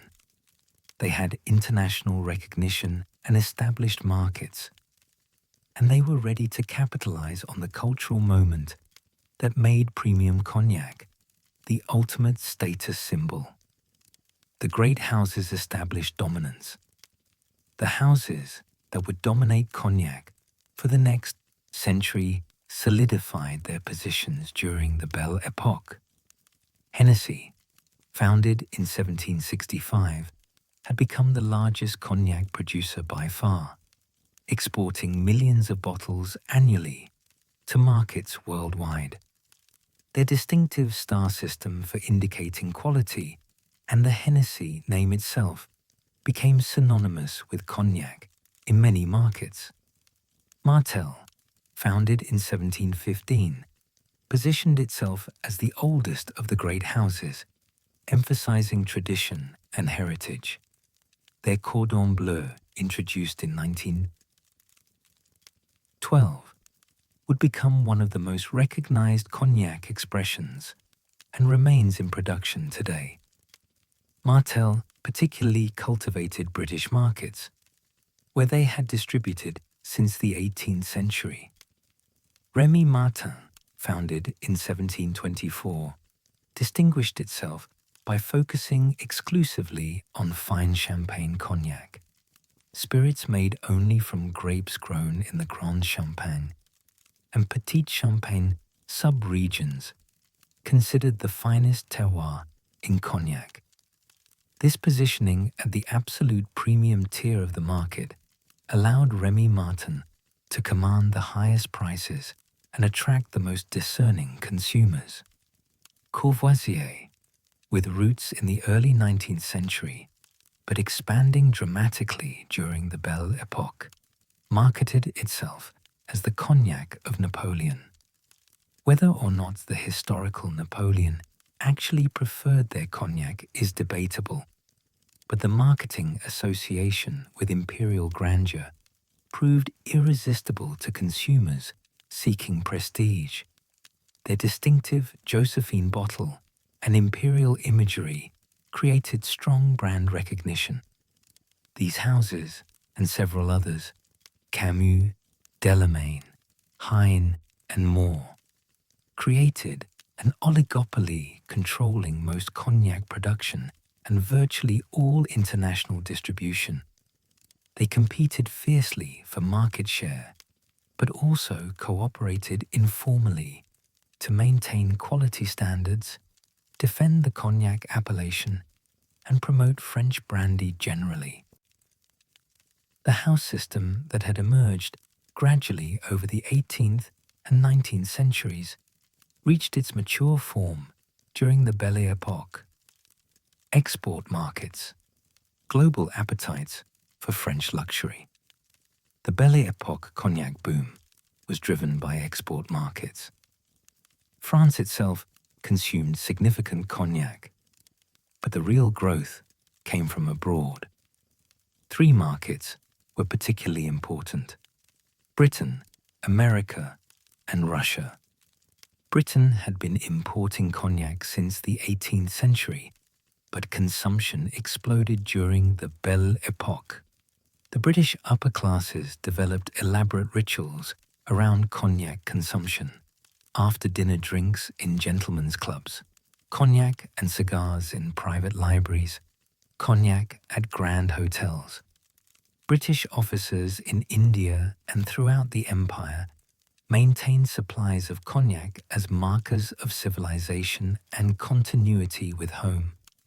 Cognac houses maintained permanent offices in London, developed special cuvées for British tastes, and cultivated relationships with the aristocracy and royal family. America, newly wealthy from industrial expansion, developed a voracious appetite for cognac as a status symbol. American millionaires, robber barons, industrial magnates, banking families, competed to stock their cellars with the finest and rarest cognacs. New York's most exclusive clubs, restaurants, and hotels featured extensive cognac selections. American marketing emphasized luxury, exclusivity, and French sophistication. Cognac became shorthand for having made it in American society. Russia, under the late Tsars, was perhaps the most important market. The Russian nobility and emerging wealthy merchant class consumed cognac in staggering quantities. Russia imported more cognac than any other country during some years of the Belle Epoque. Hennessy particularly dominated Russian markets with special expressions created for Russian tastes. The relationship was so strong that Hennessy established offices in St. Petersburg and maintained direct relationships with Russian aristocratic families. These export markets were crucial not just for volume, but for the premium positioning they enabled. Foreign consumers were willing to pay higher prices than French buyers, viewing cognac as exotic luxury rather than regional product. The export focus also spread risk. Houses weren't dependent on any single market and could weather downturns in one region by emphasizing others. Brandy as cultural symbol. During the Belle Epoque, cognac transcended its identity as simply a beverage and became a cultural symbol laden with meaning. Drinking fine cognac signified wealth, sophistication, European refinement, and participation in elite culture. It was what wealthy men drank after dinner, what was served at the most exclusive establishments, what appeared in novels and paintings depicting high society. Gentlemen's clubs in London, Paris, and New York had extensive cognac cellars and employed staff whose primary job was managing brandy service. The ritual of cognac consumption became elaborate.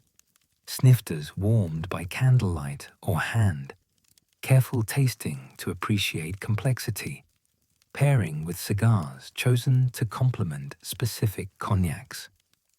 This ritualization reinforced cognac's status as something requiring knowledge and refinement to properly appreciate. Grand hotels featured cognac as centerpieces of their bars and dining rooms.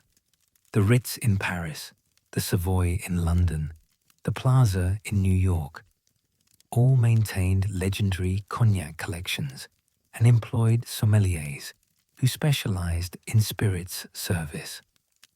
Cognac appeared on menus alongside the finest wines, positioned as the ultimate conclusion to an elaborate meal. Fine dining incorporated cognac not just as after-dinner drink, but as ingredient in haute cuisine. Chefs used cognac to flambe dishes, deglaze pans, and create sauces. Cognac appeared in desserts, in preparations of fish and meat, and in countless recipes that demonstrated sophistication and expense. Using cognac in cooking was a marker of serious culinary ambition. Artistic marketing and cultural patronage. The great cognac houses understood that their product was as much about image and association as about the liquid in the bottle. They invested heavily in artistic marketing, commissioning celebrated artists to design labels, create advertising, and develop brand identities that communicated luxury and sophistication. Art Nouveau design, with its flowing organic lines and emphasis on decorative beauty, influenced cognac label design throughout the Belle Epoque. The houses commissioned artists like Alphonse Mucha and others to create labels that were themselves works of art, beautiful enough to frame and display even after the bottle was empty. The houses also positioned themselves as cultural patrons, sponsoring artists, supporting museums, and associating their brands with high culture generally. Cognac advertising appeared in cultural publications, at art exhibitions, and in contexts that reinforced connections between cognac and artistic sophistication. The message was clear. Cognac wasn't just a drink.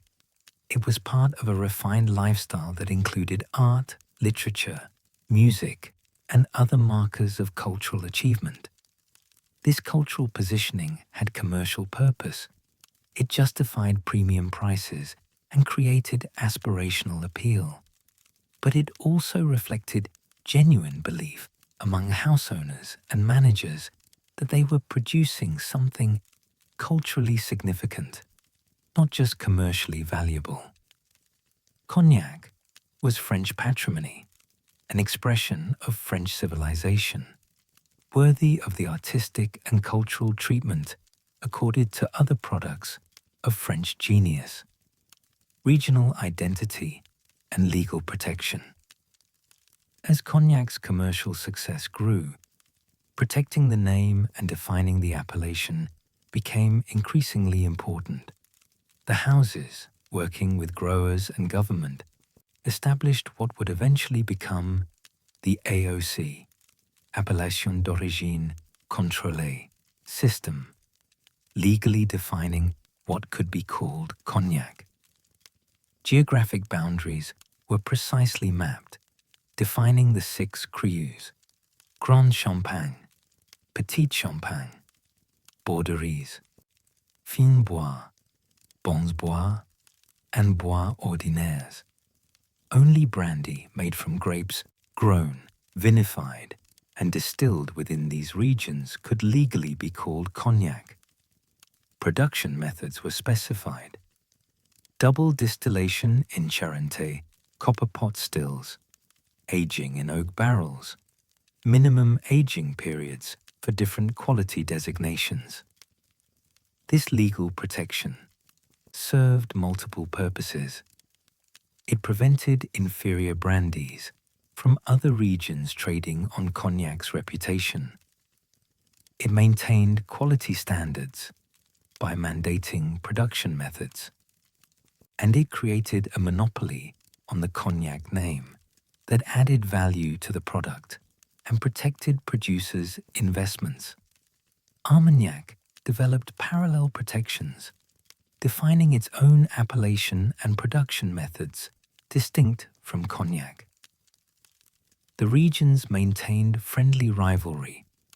Cognac was more successful commercially and internationally recognized, but Armagnac insisted, and insists, that its single distillation and different aging methods produced spirits of equal or superior quality that simply reflected different aesthetic. The catastrophe began in August 1914, and for the next 30 years, the brandy industry lurched from one crisis to another, with barely time to recover between disasters. World War I shattered the Belle Époque's illusions and directly devastated the cognac region. American prohibition closed the largest export market just as the industry was recovering from war. The Russian Revolution eliminated another crucial market. The Great Depression destroyed demand for luxury goods, and then World War II brought German occupation, resistance, and another round of physical and economic devastation. These weren't abstract economic challenges. They were existential threats to an industry built on assumptions of peace, prosperity, and international trade. Vineyards became battlefields. Distilleries were requisitioned for industrial alcohol production. Aging stocks were seized or destroyed. Markets that had taken centuries to develop vanished overnight. And the cultural context that had made cognac synonymous with refinement seemed absurdly irrelevant in a world of mechanized warfare and totalitarian ideologies. That the brandy industry survived at all is remarkable.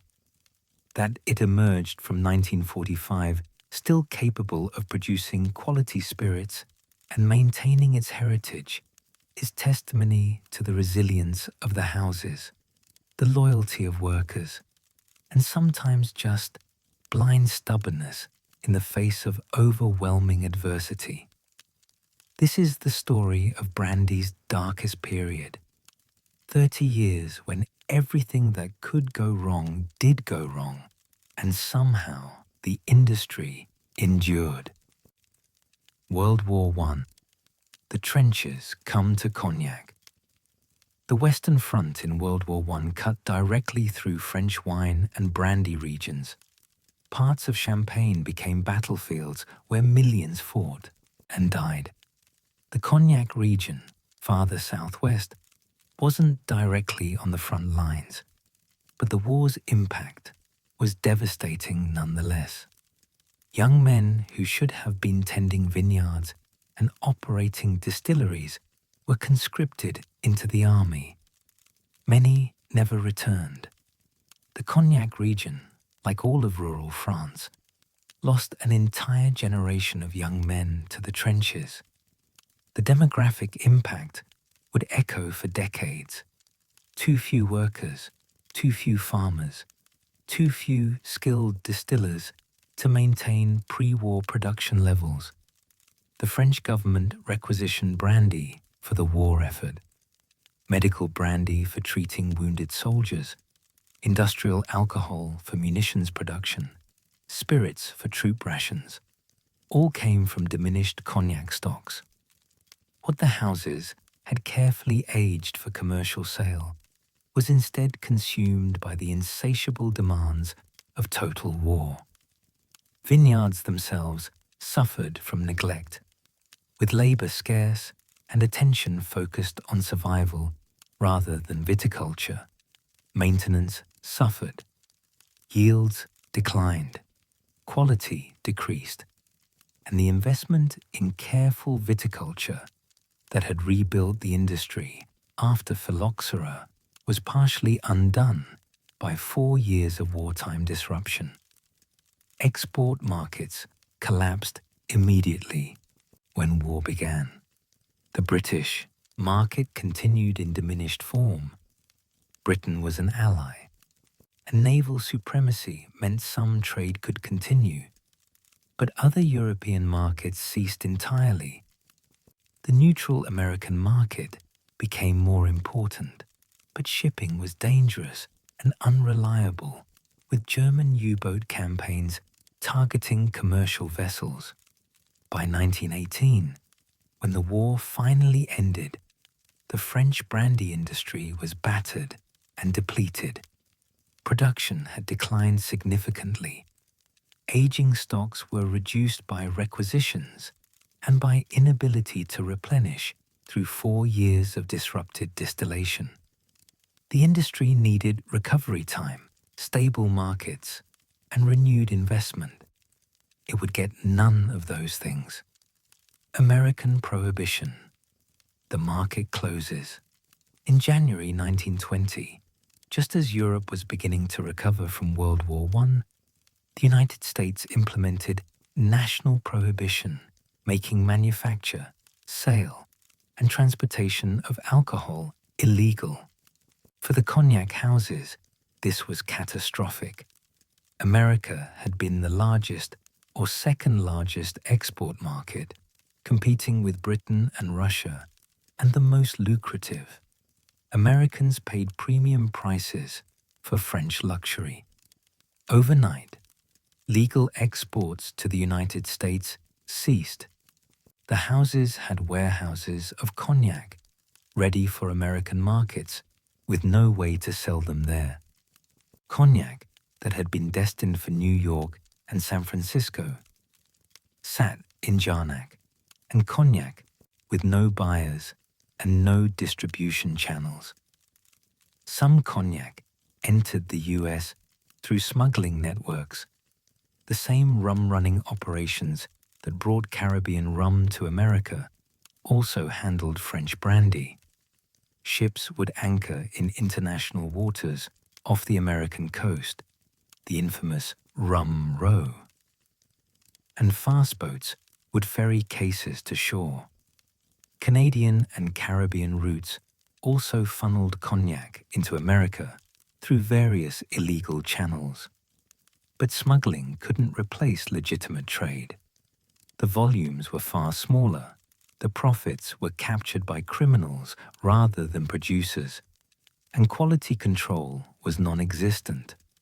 Cognac bottles in American speakeasies were often counterfeit, cheap neutral spirits with caramel coloring and fake labels. These counterfeits damaged the cognac houses' reputations even though they had no control over the fraud. The houses attempted to redirect their American-destined inventory to other markets, but no single market could absorb American volumes. Britain was in post-war economic depression. Other European markets were recovering from war and had limited purchasing power.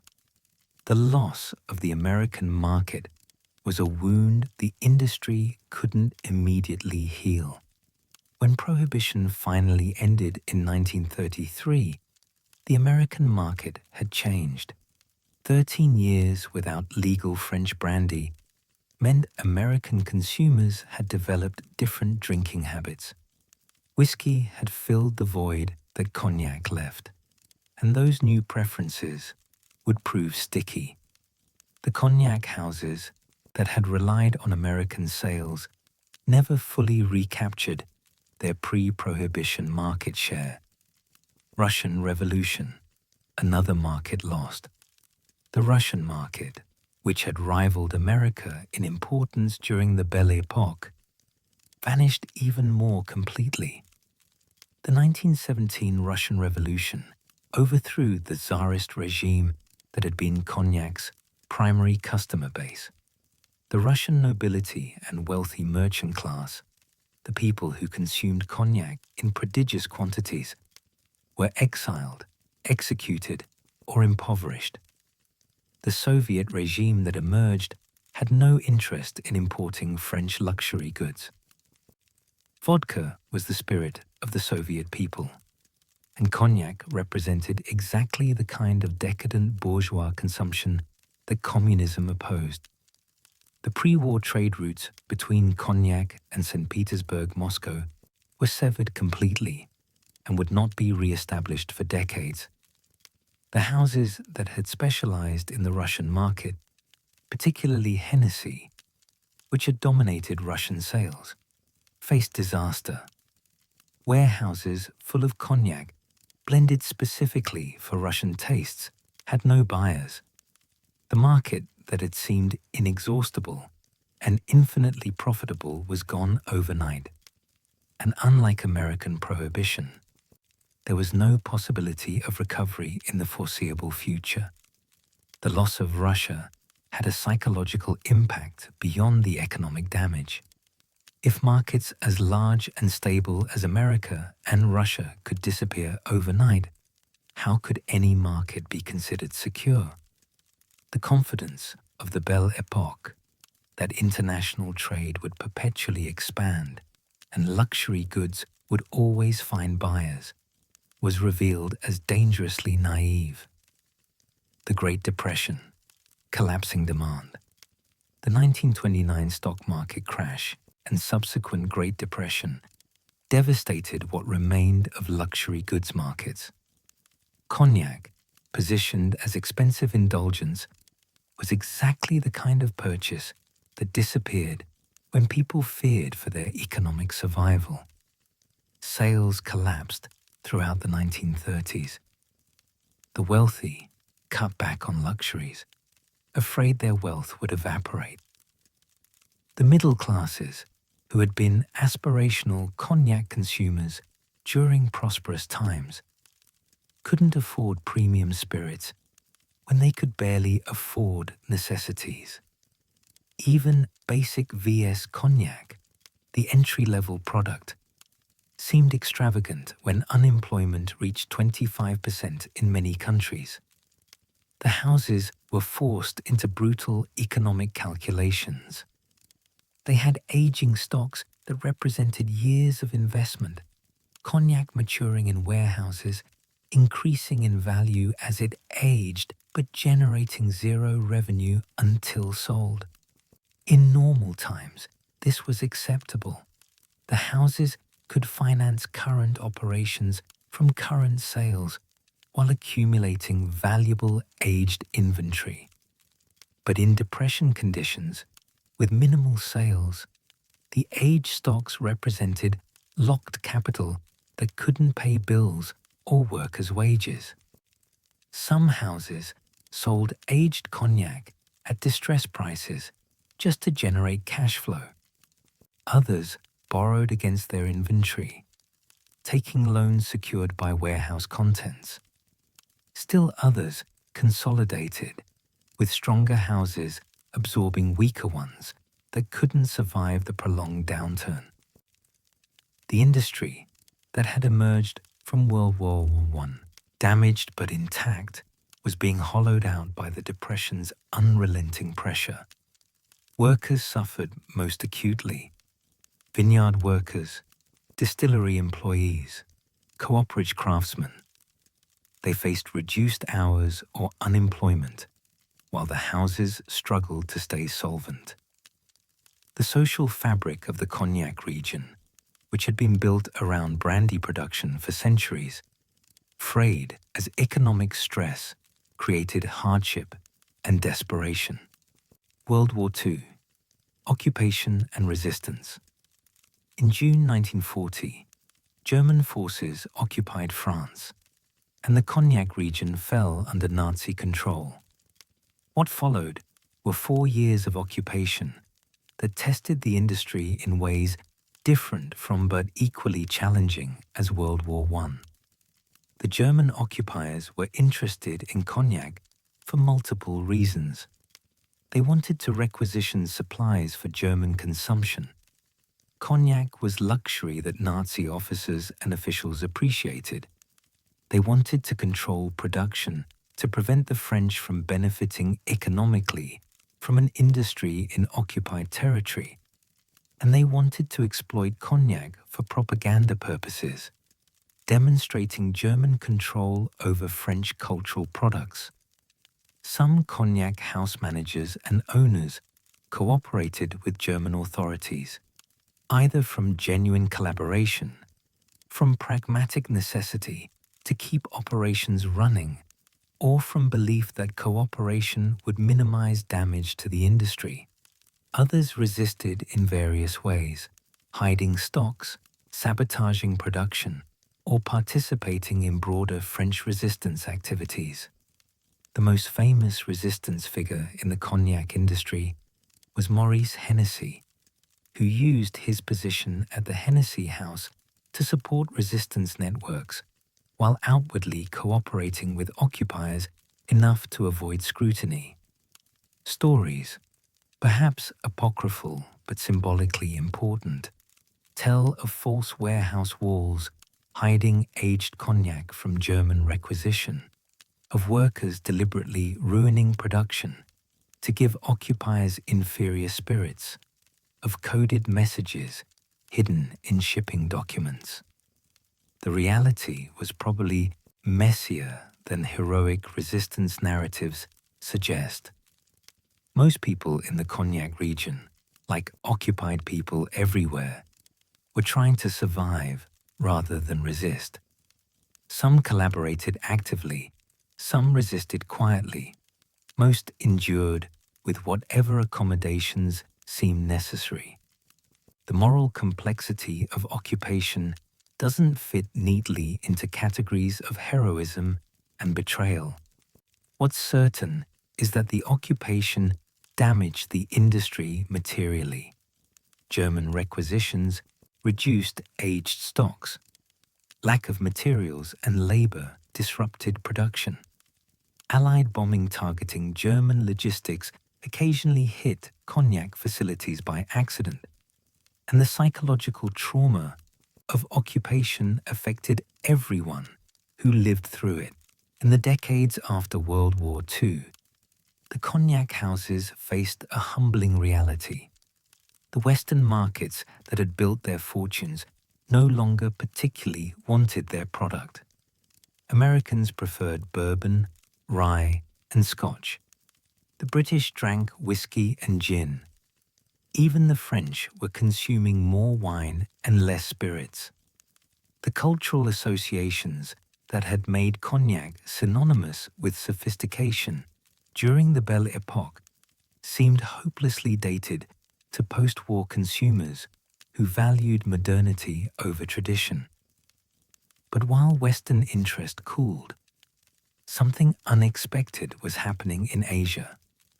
In Hong Kong, Singapore, Tokyo, and throughout the Chinese diaspora communities of Southeast Asia, cognac was becoming an obsession. Not just a drink, a status symbol, a marker of success, a luxury good that communicated wealth and taste in rapidly modernizing societies seeking to define their new identities.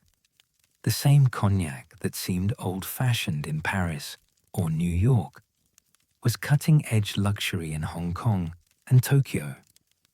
This shift from west to east would fundamentally reshape the brandy industry. By the 1970s, Asian markets were consuming more cognac than traditional European markets. The houses that survived were those that recognized the shift and adapted their marketing, distribution, and even production to serve these new consumers. Meanwhile, brandy production outside France was expanding. California was creating an American brandy industry.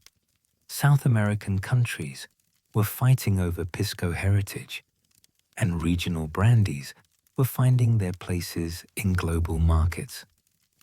This chapter traces brandy's transformation from European luxury to global commodity, and how Asian markets saved an industry that Western markets were abandoning. European recovery, slow and painful. The immediate post-war years were difficult for the cognac houses. Production slowly recovered as vineyards matured and distillation returned to normal levels. But the economic model that had sustained the industry before 1914 was clearly obsolete. The aristocratic consumers who had driven Belle Epoque demand were largely gone, killed in wars, impoverished by economic upheaval, or simply demographically replaced by middle-class consumers with different tastes. European markets for cognac remained weak through the 1950s. High taxes on imported spirits, economic austerity, and shifting preferences toward lighter drinks all worked against cognac. The houses that had relied on European sales struggled, maintaining production more from institutional momentum than from robust market demand. Replanting and modernization required investment that was difficult to finance. French banks were cautious about lending to luxury goods producers when basic industries needed capital. The houses largely financed recovery from retained earnings and by slowly selling aged stocks accumulated before the war. It was a bootstrap recovery, slow and uncertain. The one advantage the houses had was their pre-war reputations and brand recognition. Hennessy, Martell, Remy Martin, and Courvoisier remain known names, associated with quality and prestige, even if current demand was soft. When new markets eventually emerged, these established brands would be positioned to capture them. But in the immediate post-war years, reputation without demand was cold comfort. American disappointment. The cognac houses had hoped that American Prohibition's end would restore the pre-1920 market. But America in the 1950s and 60s was not America of 1910. Drinking preferences had fundamentally shifted during the 33 years between Prohibition's start and post-war recovery. Bourbon had become America's spirit, positioned as authentically American in contrast to European imports. The post-war cultural moment emphasized American identity and modernity, and bourbon fit that narrative perfectly. Scotch whiskey captured the sophisticated drinker segment that cognac might have claimed, marketed as refined but not fussy, traditional but not outdated. Cognac, when Americans encountered it at all, seemed like something their grandparents drank. It was associated with pre-Prohibition elegance, with the very Belle Epoque sophistication that now seemed antiquated. Marketing campaigns trying to recapture American interest largely failed. The cultural context that had made cognac desirable simply no longer existed. The American market never entirely disappeared. Cognac maintained niche appeal among certain demographics and in certain contexts. But compared to pre-Prohibition volumes, American consumption was disappointing. The houses that had bet on American recovery found themselves with excess inventory and insufficient demand.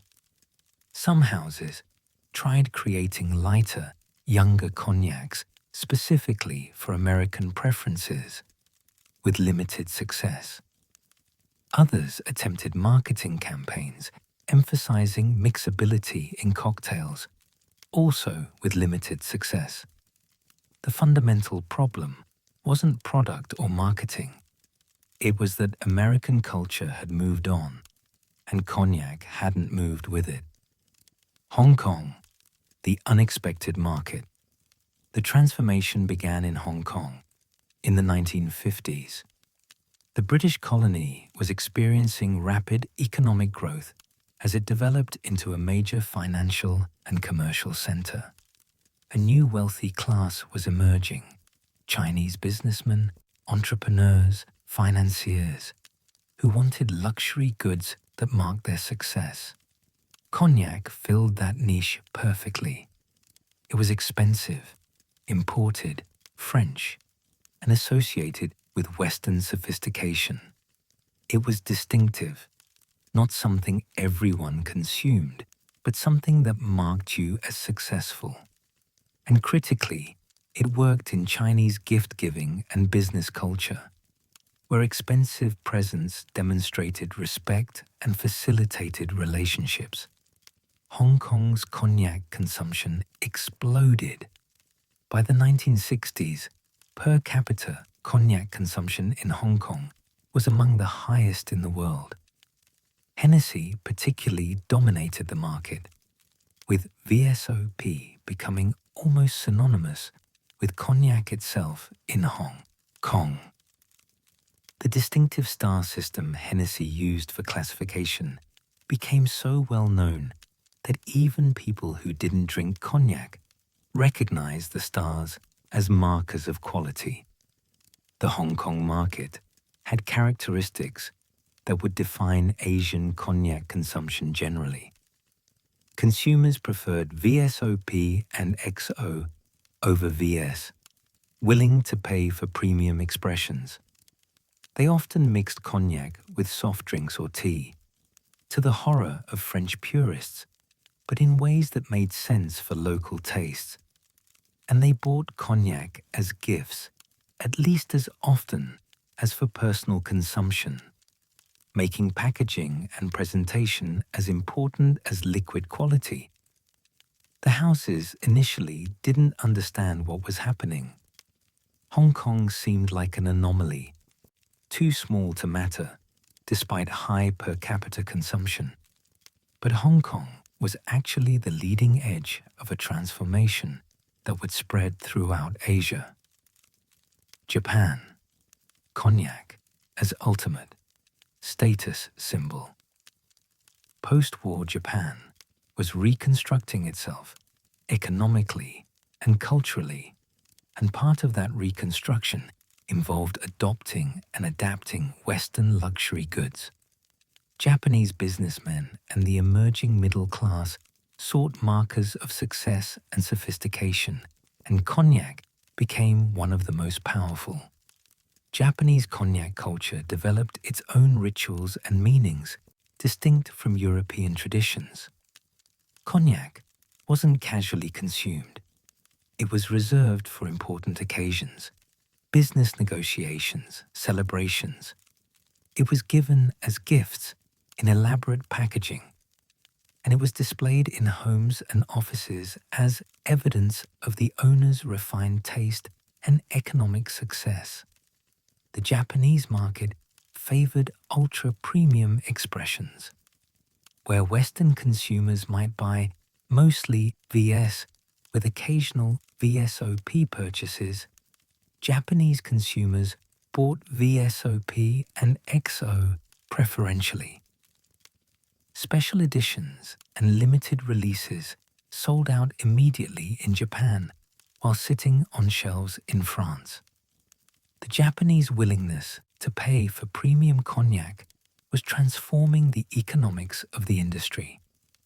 Major houses opened offices in Tokyo, hired Japanese staff to understand local culture and preferences, and created expressions specifically for the Japanese market. Hennessy, Remy Martin, and Martell competed intensely for Japanese market share, with advertising campaigns and retail presence that dwarfed their European efforts. By the 1970s, Japan was one of the largest cognac markets globally. The success was so pronounced that the houses began to worry about over-dependence on a single market. If Japan turned away from cognac the way America had, the industry would face another crisis. But diversifying within Asia, rather than returning focus to Western markets, seemed the better strategy. Southeast Asia, the Chinese diaspora discovery. Throughout Southeast Asia, Singapore, Malaysia, Thailand, Philippines, Vietnam, ethnic Chinese communities were becoming economically powerful and culturally influential. These communities had maintained connections to Chinese gift-giving and status display customs while living in diverse, multi-ethnic societies where cognac wasn't traditionally consumed. Cognac became a marker of Chinese diaspora, identity, and success. It was expensive enough to demonstrate prosperity. It was French and therefore sophisticated by association. It was distinctive from local drinking cultures, marking the consumer as cosmopolitan and successful. And it worked in Chinese cultural contexts around gift-giving, business relationships, and celebrations. The houses didn't initially market specifically to these communities, but they quickly recognized the opportunity. Distribution networks were established through Chinese-owned importers and retailers. Marketing emphasized themes that resonated with diaspora communities: family success, respect, tradition combined with modernity, and product offerings were tailored to preferences for premium expressions and elaborate gift packaging. These Southeast Asian markets weren't as large individually as Japan or Hong Kong, but collectively they represented substantial volume. And they were growing as Asian economies developed. The houses began thinking of Asia not as a supplement to European markets, but as the core markets that would drive future growth. Marketing. Transformation. East becomes center. By the 1970s, the cognac houses had fundamentally reoriented their businesses toward Asian markets. This wasn't just about where they sold. It was about how they thought about their product and who they were creating it for. Marketing materials in Asian markets emphasize status, success, and gift-giving rather than the traditional Western themes of heritage and refinement. Packaging became more elaborate to meet gift-giving needs. Product lines expanded to include special editions and ultra-premium expressions that Asian consumers demanded. Even production decisions, what to age, how long, which casks, were influenced by Asian market preferences.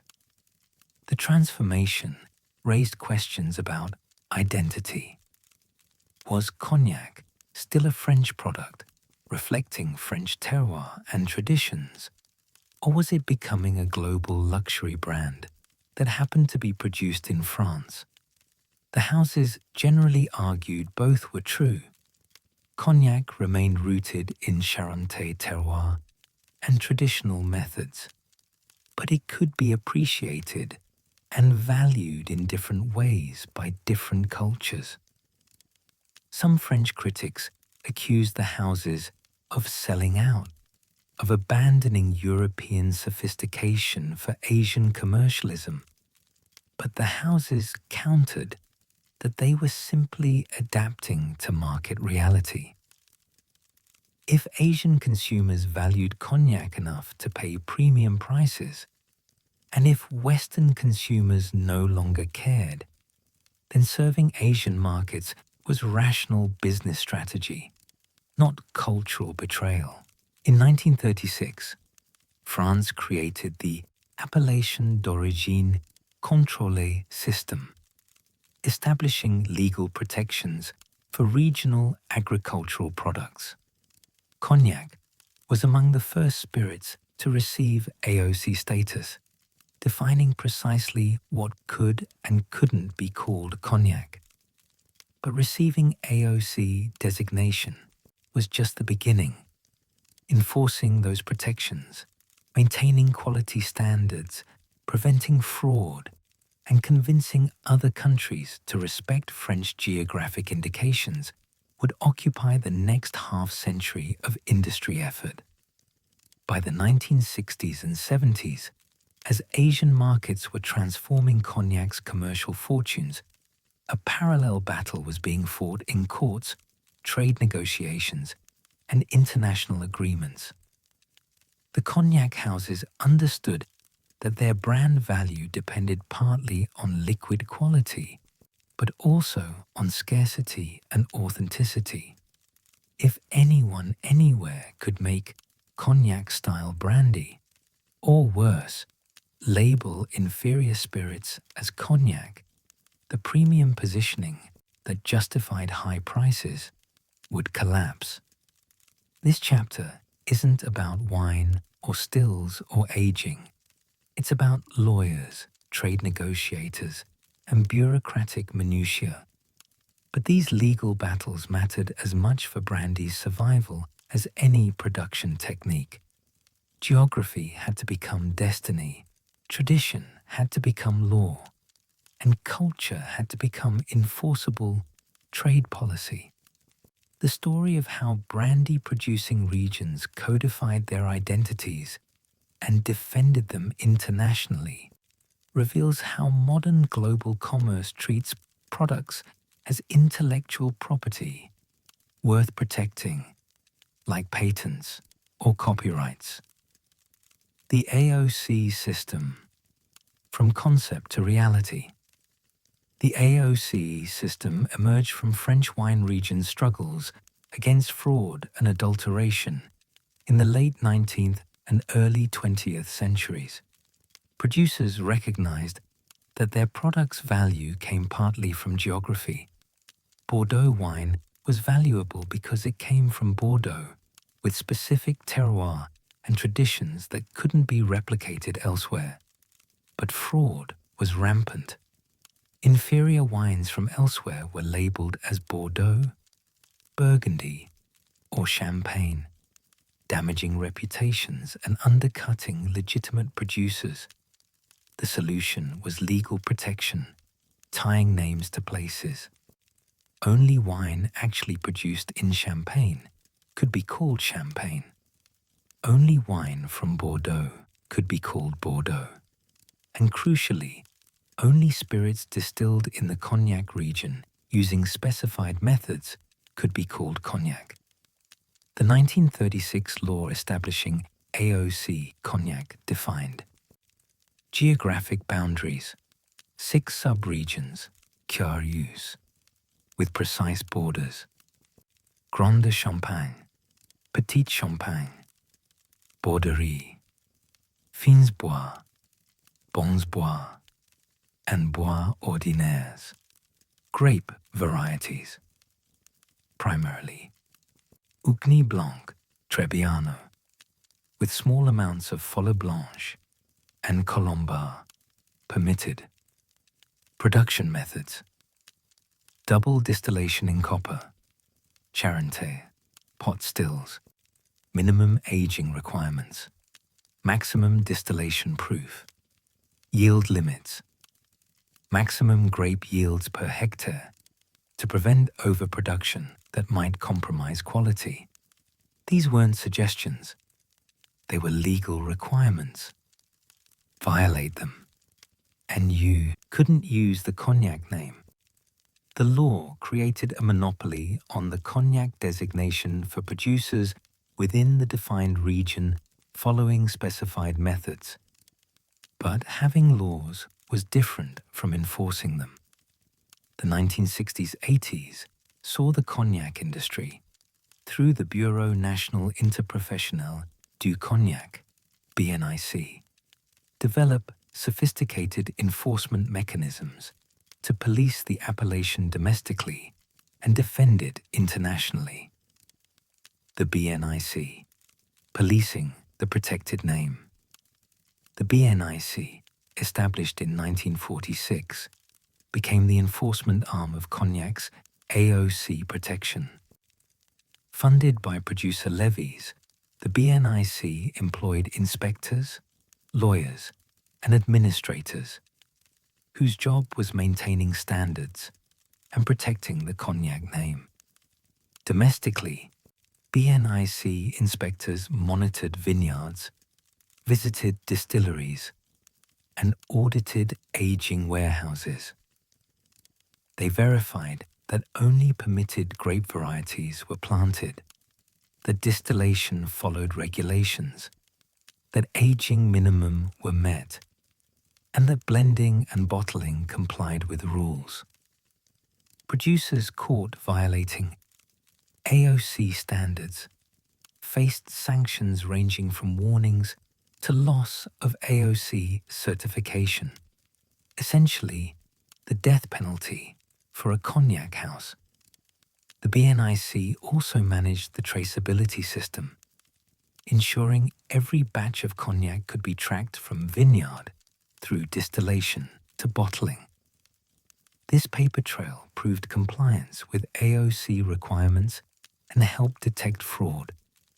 The bureaucratic burden was significant, but the alternative was unprotected chaos where anyone could claim their spirit was cognac. The system worked reasonably well within France, where the legal framework and enforcement mechanisms were established. The challenge was extending protection internationally, where French law had no jurisdiction and where other countries had varying levels of respect for geographic indications.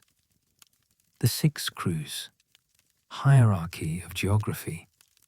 The 6 cognac crus represented a formalization of what producers had known empirically for centuries. Location mattered. The chalky soils of Grande Champagne produced grapes that distilled into the finest, most age-worthy eau de vie. Petite Champagne was nearly as good. Borderies had distinctive character. The Bois regions produced serviceable but less prestigious spirits.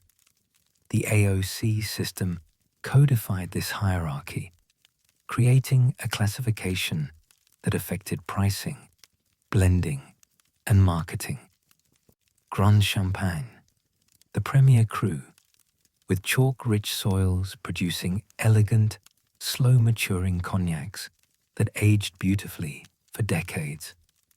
Houses prized Grand Champagne, Eau de Vie for XO, and older expressions, willing to pay premium prices for it. Petit Champagne, similar soils and quality to Grand Champagne, but slightly different. Microclimate and character, still premium, often blended with Grand Champagne to create fine champagne cognacs, minimum 50% Grande Champagne by AOC rules.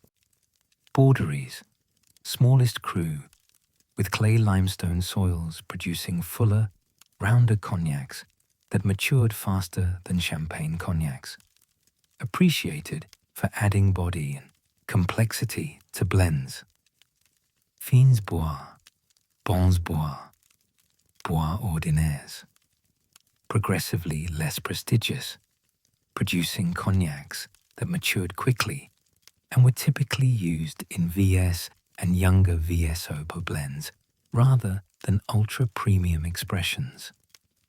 This geographic hierarchy created price differentiation. Grand Champagne Eau de Vie commanded prices several times higher than Bois spirits and allowed houses to create quality tiers from the same basic production process by emphasizing different crus in their blends. Armagnac's parallel protections. Armagnac received its own AOC protection, defining 3 sub-regions: Basse Armagnac, Ténérez, and Haut Armagnac. The regulations reflected Armagnac's different traditions: single continuous distillation rather than double pot still distillation, different grape varieties permitted, and local black oak allowed for aging. Armagnac's smaller production and more artisanal character meant enforcement was somewhat less formal than Cognac's industrial-scale Biennis operation. But the principle was the same.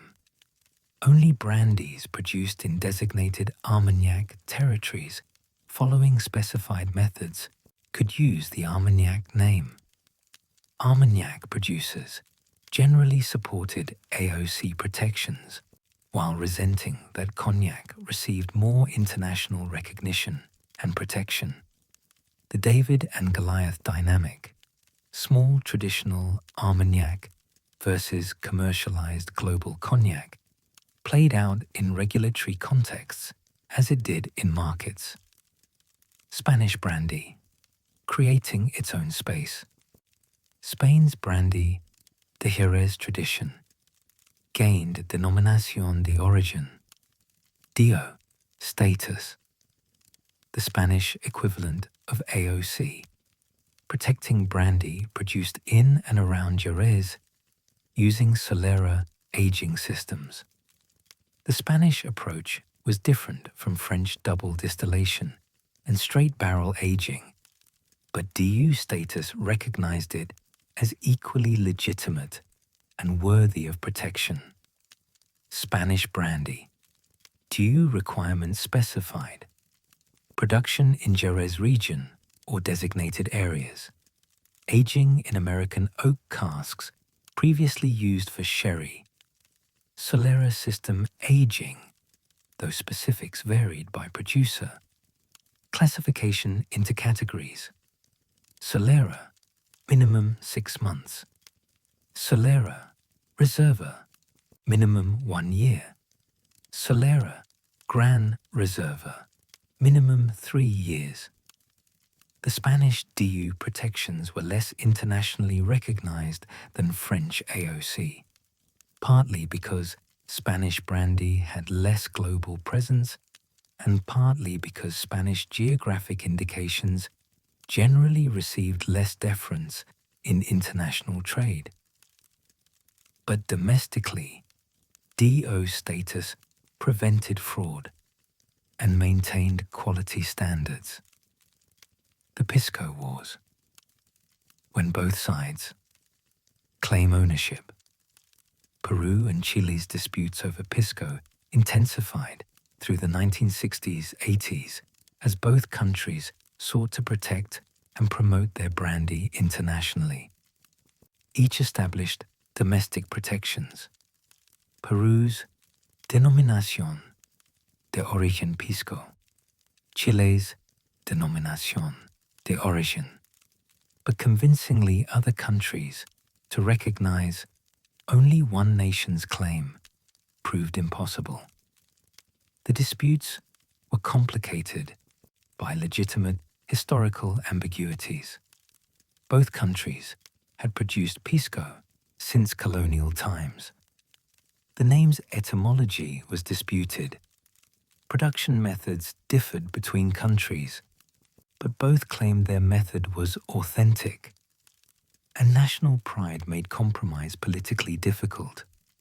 Peru argued that Pisco originated in Peruvian territories, that the name derives from the Peruvian port of Pisco, and that only Peruvian Pisco followed traditional methods.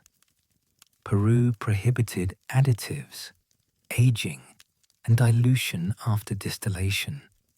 Pisco should be pure distilled grape spirits, full stop. Chile countered that Chilean Pisco had equally long history, that Chilean production was traditional and valid, and that Peru couldn't monopolize a name with broader geographic and cultural origins. Chile allowed more flexibility in production, aging, different distillation proofs, various styles, arguing this diversity better served consumers. International organizations and trade agreements generally avoided taking sides, recognizing both countries' claims to some degree or declining to rule at all. The result was that both Peruvian and Chilean Pisco existed in global markets, each protected domestically but competing internationally with ongoing disputes unresolved. International trade, geographic indications versus generic terms. The fundamental question in international brandy trade was whether names like cognac, armagnac, or pisco were protected geographic indications like champagne, or generic terms like brandy itself that anyone could use. European producers argued for protection. Cognac meant something specific, rooted in place and tradition, and protecting that meaning preserved consumer information and producer investment. The European Union generally supported this view, establishing regulations that protected geographic indications throughout EU markets. Non-European producers, particularly Americans, argued that many spirits terms had become generic through long use. Cognac might once have meant spirits from Cognac, France, but decades of American cognac-style brandy production had made it a style descriptor rather than a protected origin. Similar arguments were made for various wine terms, cheese names, and other agricultural products. The Uruguay round of GATT negotiations, 1986 to 1994, addressed geographic indications systematically, though without fully resolving disputes. The eventual TRIPS, trade-related aspects of intellectual property rights, agreement provided some protection for geographic indications, but left implementation ambiguous and subject to bilateral negotiations. For cognac houses, this meant constant vigilance and ongoing negotiations. They needed to convince each major market to respect the cognac name. Success was mixed. The EU protected cognac strongly. Japan and other Asian markets generally respected French appellations, but American protections remained limited, allowing domestic California cognac and similar terms to persist. In 1985, if you had told cognac house executives that their next major market would emerge from the streets of New York, Atlanta, and Los Angeles, rather than the boardrooms of Tokyo or Hong Kong, they would have been confused. If you'd said that hip-hop artists, a musical genre that many dismissed as a passing fad, would become cognac's most effective marketers, they would have been incredulous. And if you'd suggested that their centuries-old luxury spirit would become synonymous with urban American culture, they would have thought you were joking. But that's exactly what happened. Through the late 1980s and 1990s, cognac appeared increasingly in hip-hop lyrics, music videos, and the lifestyles of rap artists who were defining youth culture.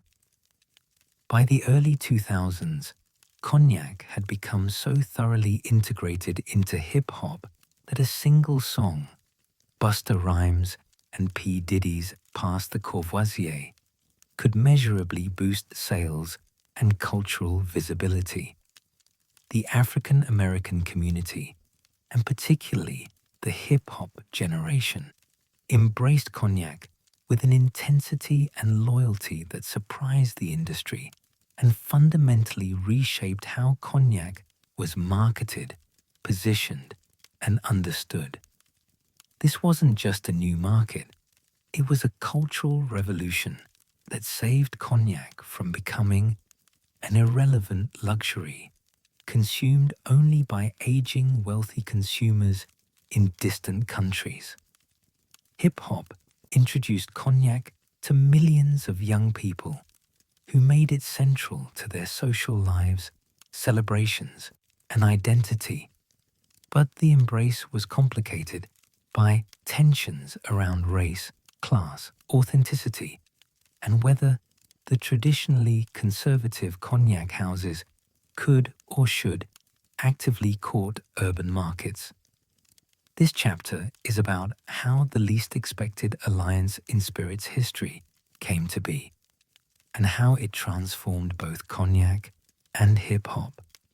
Early appearances. Cognac enters the cipher. Hip-hop's relationship with cognac began organically in the mid-1980s, not through marketing campaigns, but through the actual drinking preferences of early rap artists. In New York, where hip-hop was born, cognac had presence in African American communities, partly through Caribbean immigrant populations who had brought cognac appreciation from islands where French culture had influence. Early hip-hop tracks mention cognac casually, along with other symbols of success and aspiration: luxury cars, expensive jewelry, designer clothes. These weren't product placements. They were artists describing their lives and aspirations using cognac as shorthand for having made it. If you could afford good cognac, you had achieved something. Escaped the poverty that trapped most people in the communities where hip-hop originated. The references increased through the late 1980s and early 1990s as hip-hop became more commercially successful and artists had money to spend on luxury goods. Cognac, particularly Hennessy VSOP, appeared in lyrics with increasing frequency. The Notorious B.I.G., Tupac Shakur, Snoop Dogg, and dozens of others mentioned cognac by name, created imagery around cognac consumption, and made it part of hip-hop's aspirational aesthetic. The cognac houses weren't actively courting this attention. They were focused on Asian markets and traditional European consumers. If they were aware of hip-hop mentions at all, and many executives probably weren't initially, they likely considered it irrelevant to their business model. Hip-hop fans weren't their target demographic.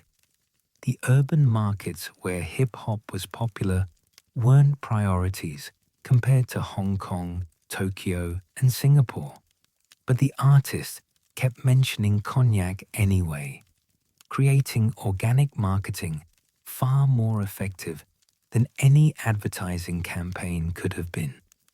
When respected hip-hop artists drank cognac and talked about it in their music, their fans wanted to drink it too. A grassroots market was developing that the houses didn't recognize yet. Hennessy, from luxury spirit to urban icon. Hennessy, particularly, became embedded in hip-hop culture to the point where Henny became shorthand for cognac, generally in many urban communities. The reasons were partly practical. Hennessy was widely available, had multiple price points, from affordable VS to aspirational XO, and the brand name fit naturally into rap lyrics. But it also became a self-reinforcing phenomenon. The more artists mentioned Hennessy, the more fans bought it. The more it appeared in music and culture, creating a cycle that made Hennessy synonymous with hip-hop success. By the mid-1990s, Hennessy VS and VSOP were among the best-selling cognacs in the United States, with urban markets driving much of that growth. The cognac that had struggled to find American audiences in the post-war decades was suddenly relevant again, not to the middle-aged white consumers that traditional marketing targeted, but to young African-American consumers who embraced it as their luxury spirit of choice. The transformation happened faster than the house could adapt. Hennessy had been marketed as refined European luxury, consumed in elegant settings by sophisticated people. Now it was appearing in music videos featuring urban street scenes, club culture, an aesthetic completely different from traditional cognac imagery. The brand associations were changing whether the house wanted them to or not. Hennessy's response was cautious initially. They didn't want to alienate traditional consumers or damage the brand's luxury positioning by appearing too eager to embrace urban markets. But they also couldn't ignore that hip-hop culture was driving substantial sales growth. The challenge was engaging with hip-hop authentically, without seeming exploitative, or without abandoning the luxury positioning that justified premium prices. Pass the Courvoisier. When one song changes everything. In 2002, Busta Rhymes released Pass the Courvoisier Part 2, featuring P. Diddy, Sean Combs. The song was a massive hit, reaching number 11 on the Billboard Hot 100 and becoming a cultural phenomenon. The music video featured elaborate party scenes, with Courvoisier prominently displayed, and the hook, Pass the Courvoisier, became a catchphrase. The impact on Courvoisier sales was immediate and dramatic. Reports suggested sales increased by 20 to 30% in the months following the song's release. Courvoisier, which had been somewhat behind Hennessy in urban market penetration, suddenly had comparable visibility and cultural cachet. The song accomplished what millions in traditional advertising couldn't. It made Courvoisier cool to a demographic that shaped youth culture. The success raised questions the cognac industry couldn't avoid. Could a single song, a piece of entertainment, really move the market that significantly? Was hip-hop culture now influential enough that cognac houses needed to actively engage with it rather than passively benefiting from mentions? And if they did engage, how could they do it without seeming inauthentic or compromising their luxury positioning? Courvoisier's response was to embrace the opportunity while maintaining distance. They didn't officially sponsor or endorse the song. That would have seemed too commercial and potentially damaged the authentic street credibility that made the song effective. But they did increase their presence in urban markets through nightclub promotions, targeted advertising in urban media, and subtle shifts in marketing imagery that acknowledged their new consumer base. Other houses watched closely and adjusted their strategies accordingly. If Busta Rhymes could boost Courvoisier that dramatically, what could similar cultural endorsements do for other brands? The African American market, recognition and respect. By the early 2000s, the cognac houses could no longer ignore or downplay the importance of African American consumers. Data showed that African Americans consumed cognac at rates far higher than their proportion of the population. In urban markets, cognac outsold whiskey among young adults, reversing the broader American preference for whiskey over brandy. This market was significant not just for volume, but for influence.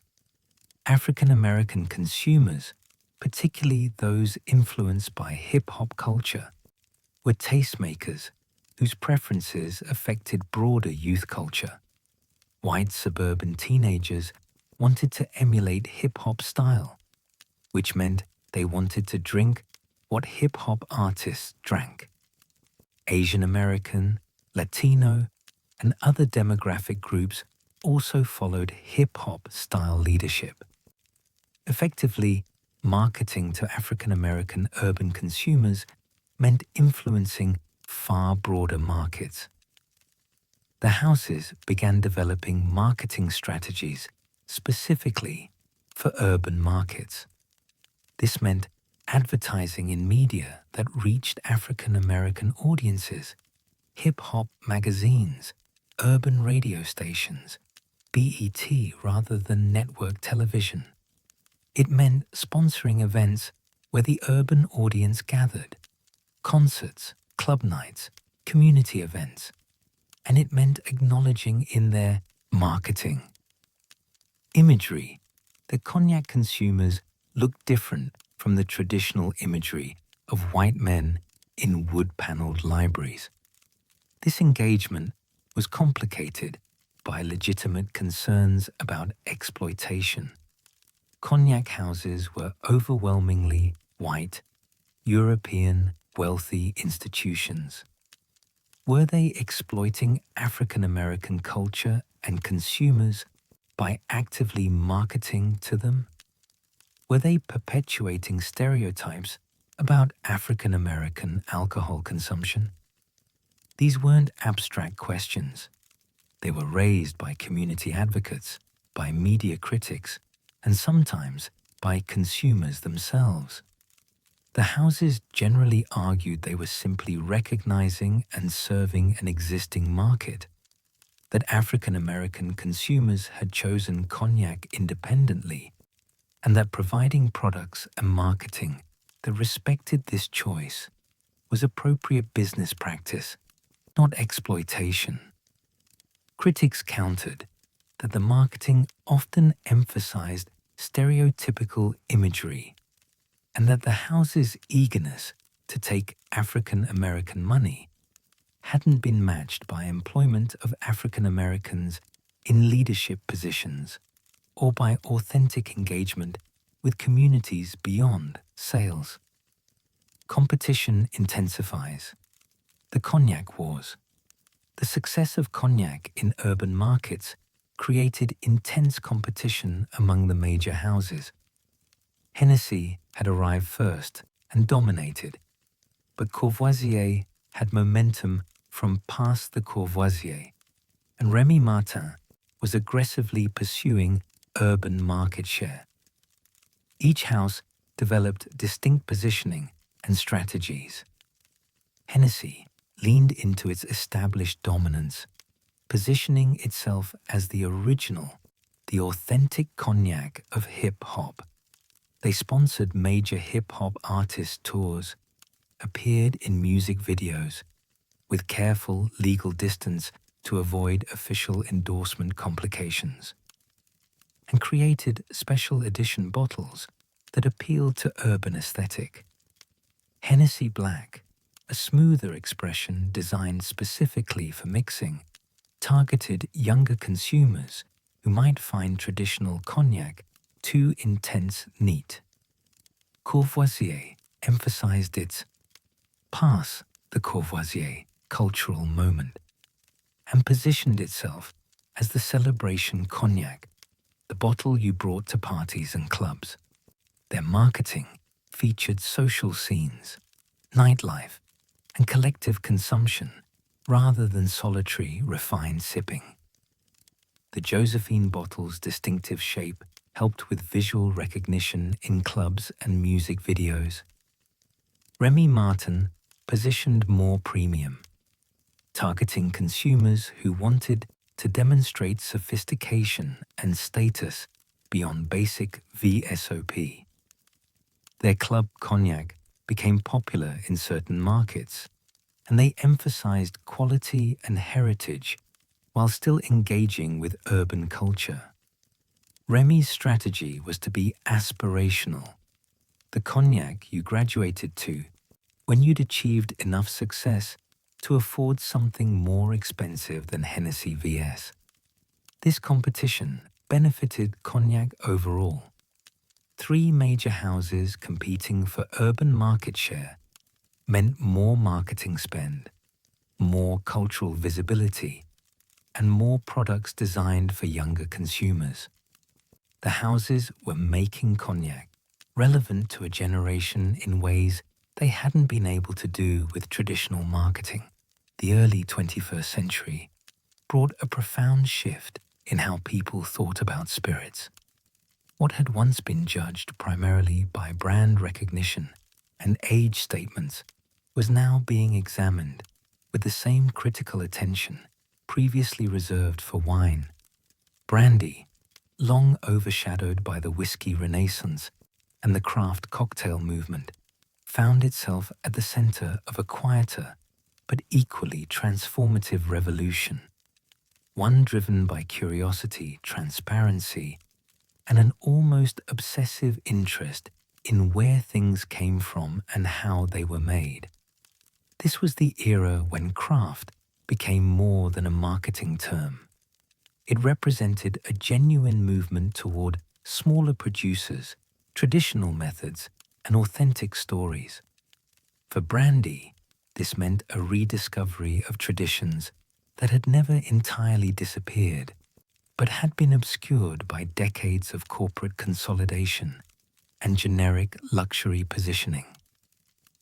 The winification of brandy. The transformation began with a simple but radical idea. What if brandy were appreciated the way fine wine was appreciated? What if, instead of focusing solely on brand prestige and lengthy aging, drinkers examined terroir, vintage variation, and the character imparted by specific grape varieties? This approach found its most natural expression in cognac and armagnac, where the raw material, wine, had always been central to quality. But for generations, the major houses had emphasized blending for consistency rather than showcasing individual characteristics. Their marketing spoke of heritage and craftsmanship, but revealed little about what was actually in the bottle. Single estate cognacs began appearing with increasing frequency after 2000, often from smaller producers or independent bottlers who purchased casks from family growers. These releases carried specific vineyard names, harvest dates, and detailed production information. Suddenly, a drinker could taste the difference between Grande Champagne, chalky soils, and Borderies clay, between a wet vintage and a dry one, between Ugni Blanc and the rare Folle Blanche. The results were revelatory. Single estate bottlings displayed personalities that mass-market blends, for all their polish, could never achieve. Some were rough-edged and characterful, others elegant and perfumed, but all told a specific story about a specific place and time. Armagnac, long considered cognac's rustic cousin, benefited even more from this attention. Its tradition of vintage dating, labeling bottles with a single harvest year rather than an age statement, aligned perfectly with wine culture sensibilities. Collectors began seeking vertical tastings of Armagnac from individual producers, comparing decades of harvests the way enophiles compared Bordeaux vintages. The region's smaller scale and family-operated domains gave it an authenticity that appealed to consumers increasingly skeptical of corporate narratives. The prestige of provenance. Vintage-dated brandies, once a niche category, became markers of sophistication and connoisseurship. Unlike age statements, which indicated only time in barrel, vintage dates anchored a spirit to a moment in history. A 1985 Armagnac wasn't simply old, it carried the weather patterns of that year, the economic conditions that shaped the harvest, the decisions made by that particular producer during that particular season. This shift elevated small, family-operated producers who had been quietly making exceptional brandy for generations. In Gascony, domains that had sold their production in bulk to larger houses began bottling under their own labels.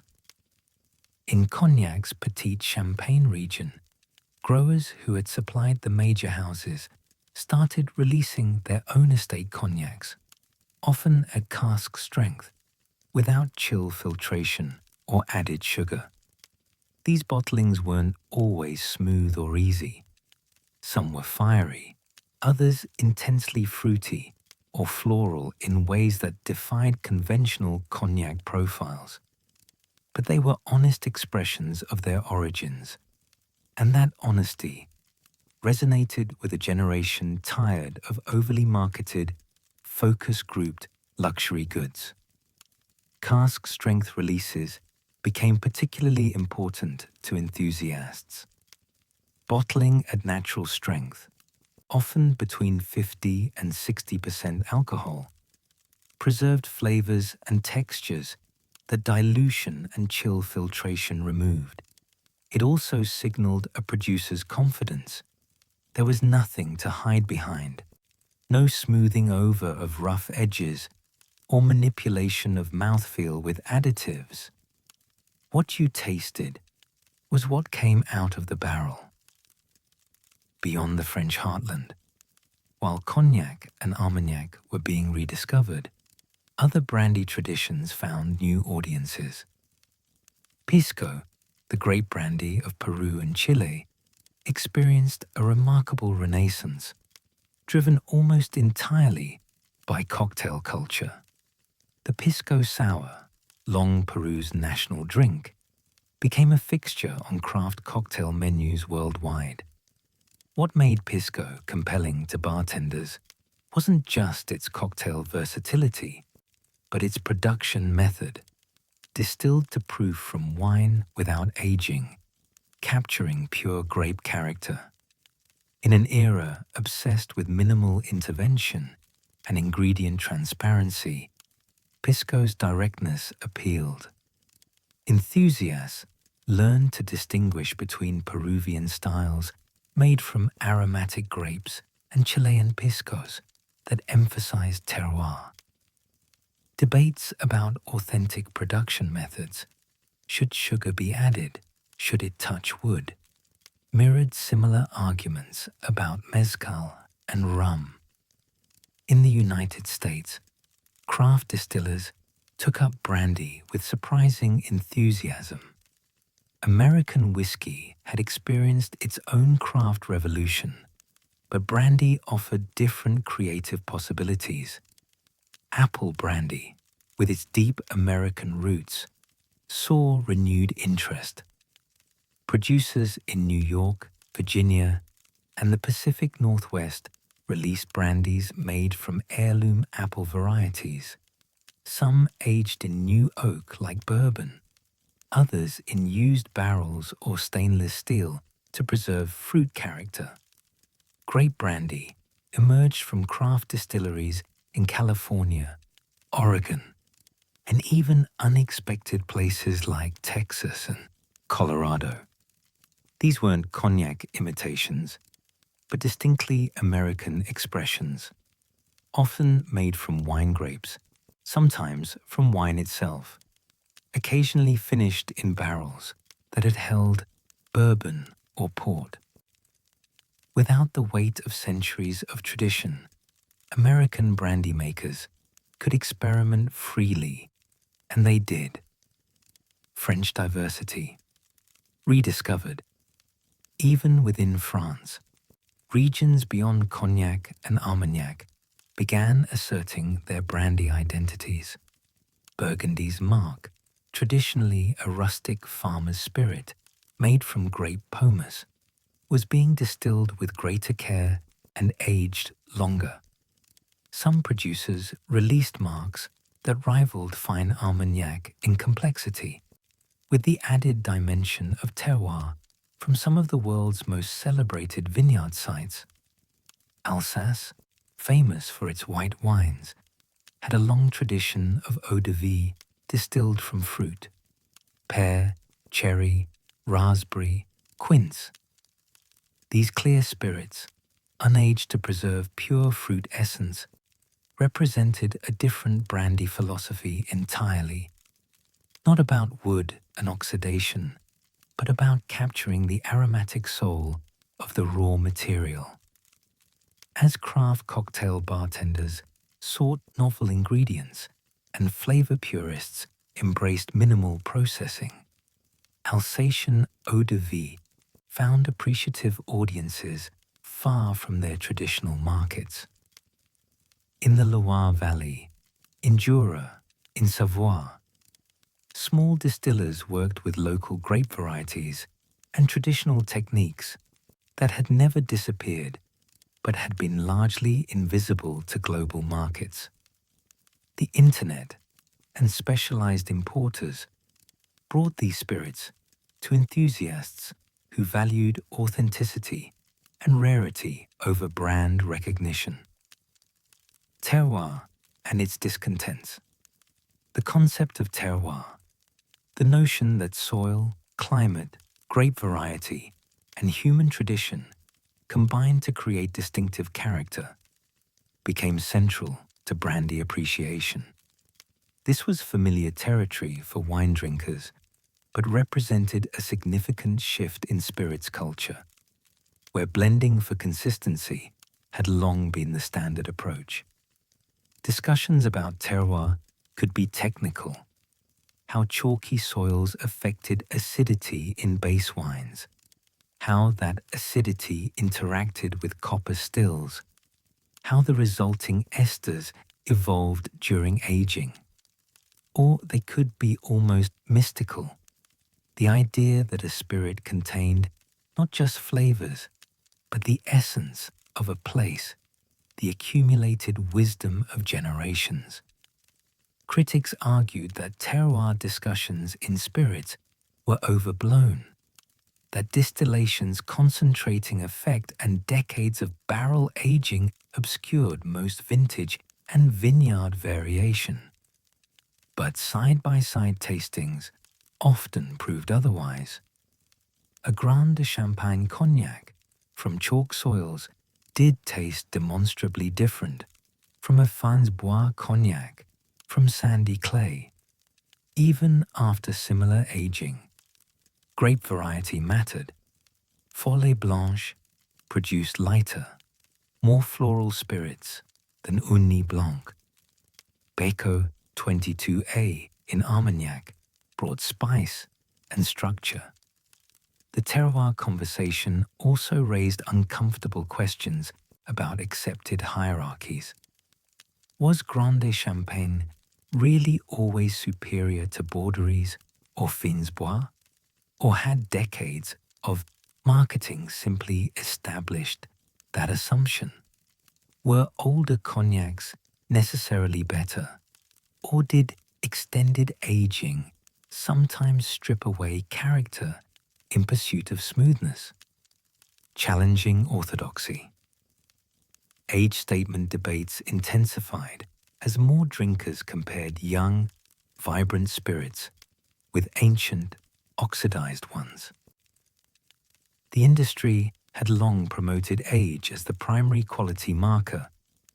XO was better than VSOP, which was better than VS. But enthusiasts discovering cask-strength young cognacs or 20-year-old Armagnacs at natural strength began questioning whether that hierarchy made sense. Some of the most exciting brandies being released were relatively young, 8 to 15 years, bottled at a high proof without additives. They offered explosive fruit character and structural complexity that 100-year-old spirits, for all their mellowness and prestige, had lost.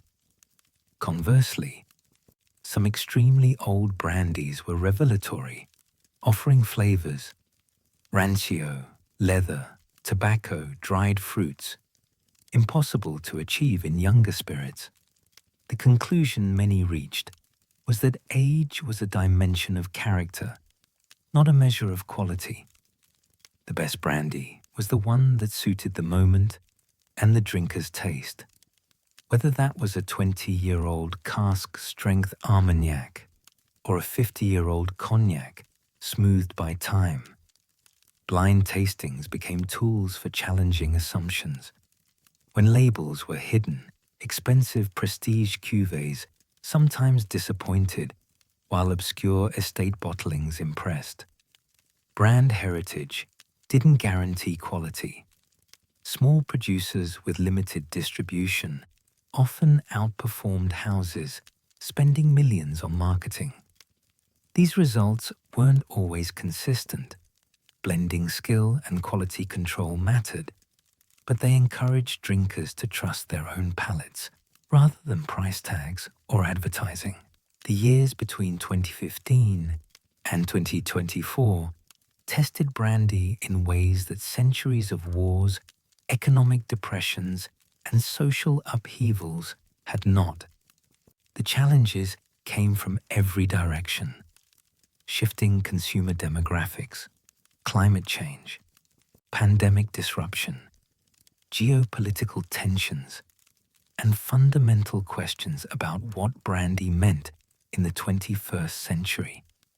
The industry that emerged from this crucible was forced to reckon with contradictions it had long ignored, between tradition and adaptation, between luxury positioning and accessibility, between established markets and emerging opportunities. The China question.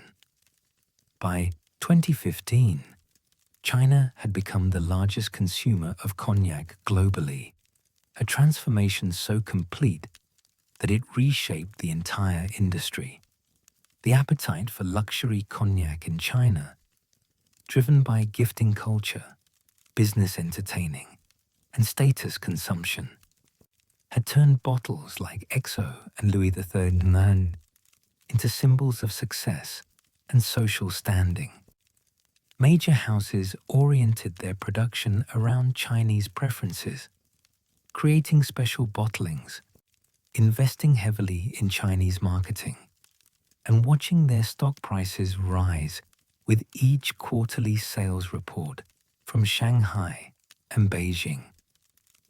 Then the slowdown came, beginning in 2015 and accelerating through 2019. Chinese demand for luxury goods cooled. Anti-corruption campaigns made conspicuous consumption risky. Economic uncertainty dampened spending, and younger Chinese consumers showed different preferences than their parents' generation. Cognac sales, which had seemed capable of infinite growth, plateaued and then declined. The impact rippled through the Charente.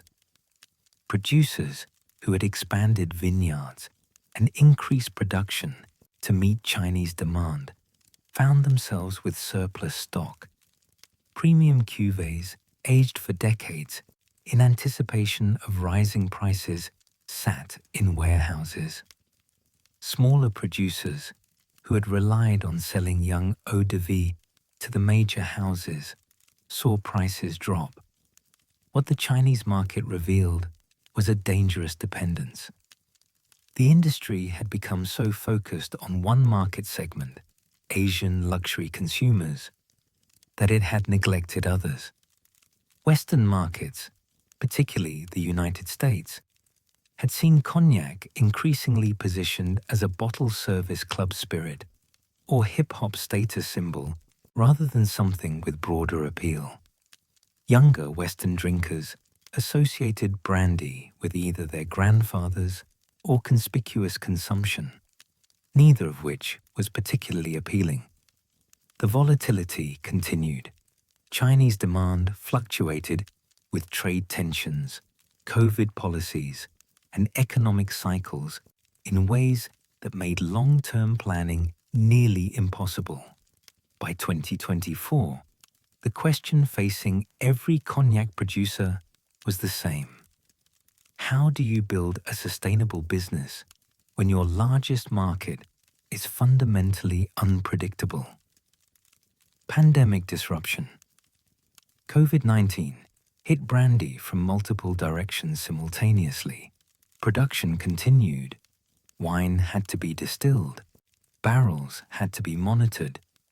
But everything else stopped. Restaurants and bars closed, eliminating the on-premise market that accounted for significant sales. Tourism to cognac and Armagnac vanished, taking with it cellar door sales and the brand building that came from visitors experiencing production firsthand. Duty-free shopping at airports, a crucial channel for premium spirits, collapsed. The gifting occasions that drove luxury brandy sales, weddings, business celebrations, festivals, were cancelled or moved online. Supply chains snarled as shipping containers became scarce and freight costs exploded. Some segments adapted better than others. Retail sales of mid-range brandy actually increased as people drinking at home sought affordable indulgences. Online sales accelerated, forcing producers who had resisted e-commerce to develop digital strategies. Virtual tastings became common, with distillers and brand ambassadors hosting Zoom sessions for customers worldwide. But premium brandy suffered. The special occasions that justified expensive bottles weren't happening. The business travelers who bought cognac at airports weren't flying. The restaurants that sold prestige cuvées by the glass were shuttered. By the time things reopened, consumer behavior had shifted in ways that wouldn't entirely reverse. The pandemic also exposed inventory challenges. Cognac and Armagnac required years of aging, meaning production decisions made in 2015 determined what was available in 2020. Producers couldn't quickly adjust to changing demand. Some found themselves with too much young spirit and not enough aged. Others, the reverse. The mismatch between slow production cycles and rapidly changing markets was never more evident. Climate in crisis. While the pandemic was temporary, climate change represented an existential threat. In Cognac, harvest dates had shifted earlier by nearly 2 weeks compared to the 1980s. Warmer temperatures meant higher sugar content in grapes, producing higher alcohol-based wines that didn't distill as well. Heat waves stressed vines, drought threatened water supplies, and unpredictable weather made vintage variation more extreme. Traditional grape varieties struggled with new conditions. Ugni Blanc, prized for its high acidity and resistance to oxidation, produced different wines under warmer conditions. Some producers experimented with alternative varieties, better adapted to heat, but this meant departing from centuries of tradition and, potentially, from appellation regulations that specified permitted grapes. Water scarcity emerged as a critical concern. Cognac production required substantial water for cooling during distillation, for reducing spirits to bottling strength, for general winery operations. As summers grew hotter and drier, water restrictions affected production schedules and costs. The Charente River, which had sustained the region for centuries, experienced lower flows. Groundwater tables dropped. In California, where craft brandy was gaining momentum, water issues were even more acute. Multi-year droughts forced difficult decisions about which crops received limited irrigation. In South Africa's brandy regions, similar pressures intensified. Even in traditionally temperate areas like Oregon and Washington, water availability was becoming a constraint. The environmental impact of brandy production itself came under scrutiny. Distillation was energy-intensive, requiring substantial fuel to heat stills. Glass bottles were heavy and carbon-intensive to produce and ship. Tourism, while economically valuable, meant thousands of vehicles driving to rural regions. Sustainability as imperative. Responding to climate pressures and consumer expectations, the brandy industry accelerated sustainability initiatives. Organic viticulture expanded, eliminating synthetic pesticides and fertilizers. Some producers went further, adopting biodynamic practices or regenerative agriculture principles designed to improve soil health and sequester carbon. Energy use became a focus. Distilleries installed solar panels, improved insulation, and invested in efficient heating systems. Some experimented with biomass boilers fueled by grape pomace and vine prunings rather than natural gas. Carbon-neutral production became a goal for forward-thinking producers, though achieving it required fundamental changes to established processes. Water conservation measures included recycling cooling water, capturing rainwater, and redesigning facilities to minimize waste. Some producers invested in water treatment systems that allowed them to reuse water multiple times before discharge. The lightest environmental touch came from producers who questioned growth itself. Did the world need more brandy, or was the goal to make what was needed more responsibly? For small family operations, this meant resisting expansion pressure and focusing on quality over volume. For larger houses, it meant harder questions about whether their business models were sustainable in a resource-constrained world. These initiatives weren't purely altruistic. Younger consumers increasingly factored environmental impact into purchasing decisions.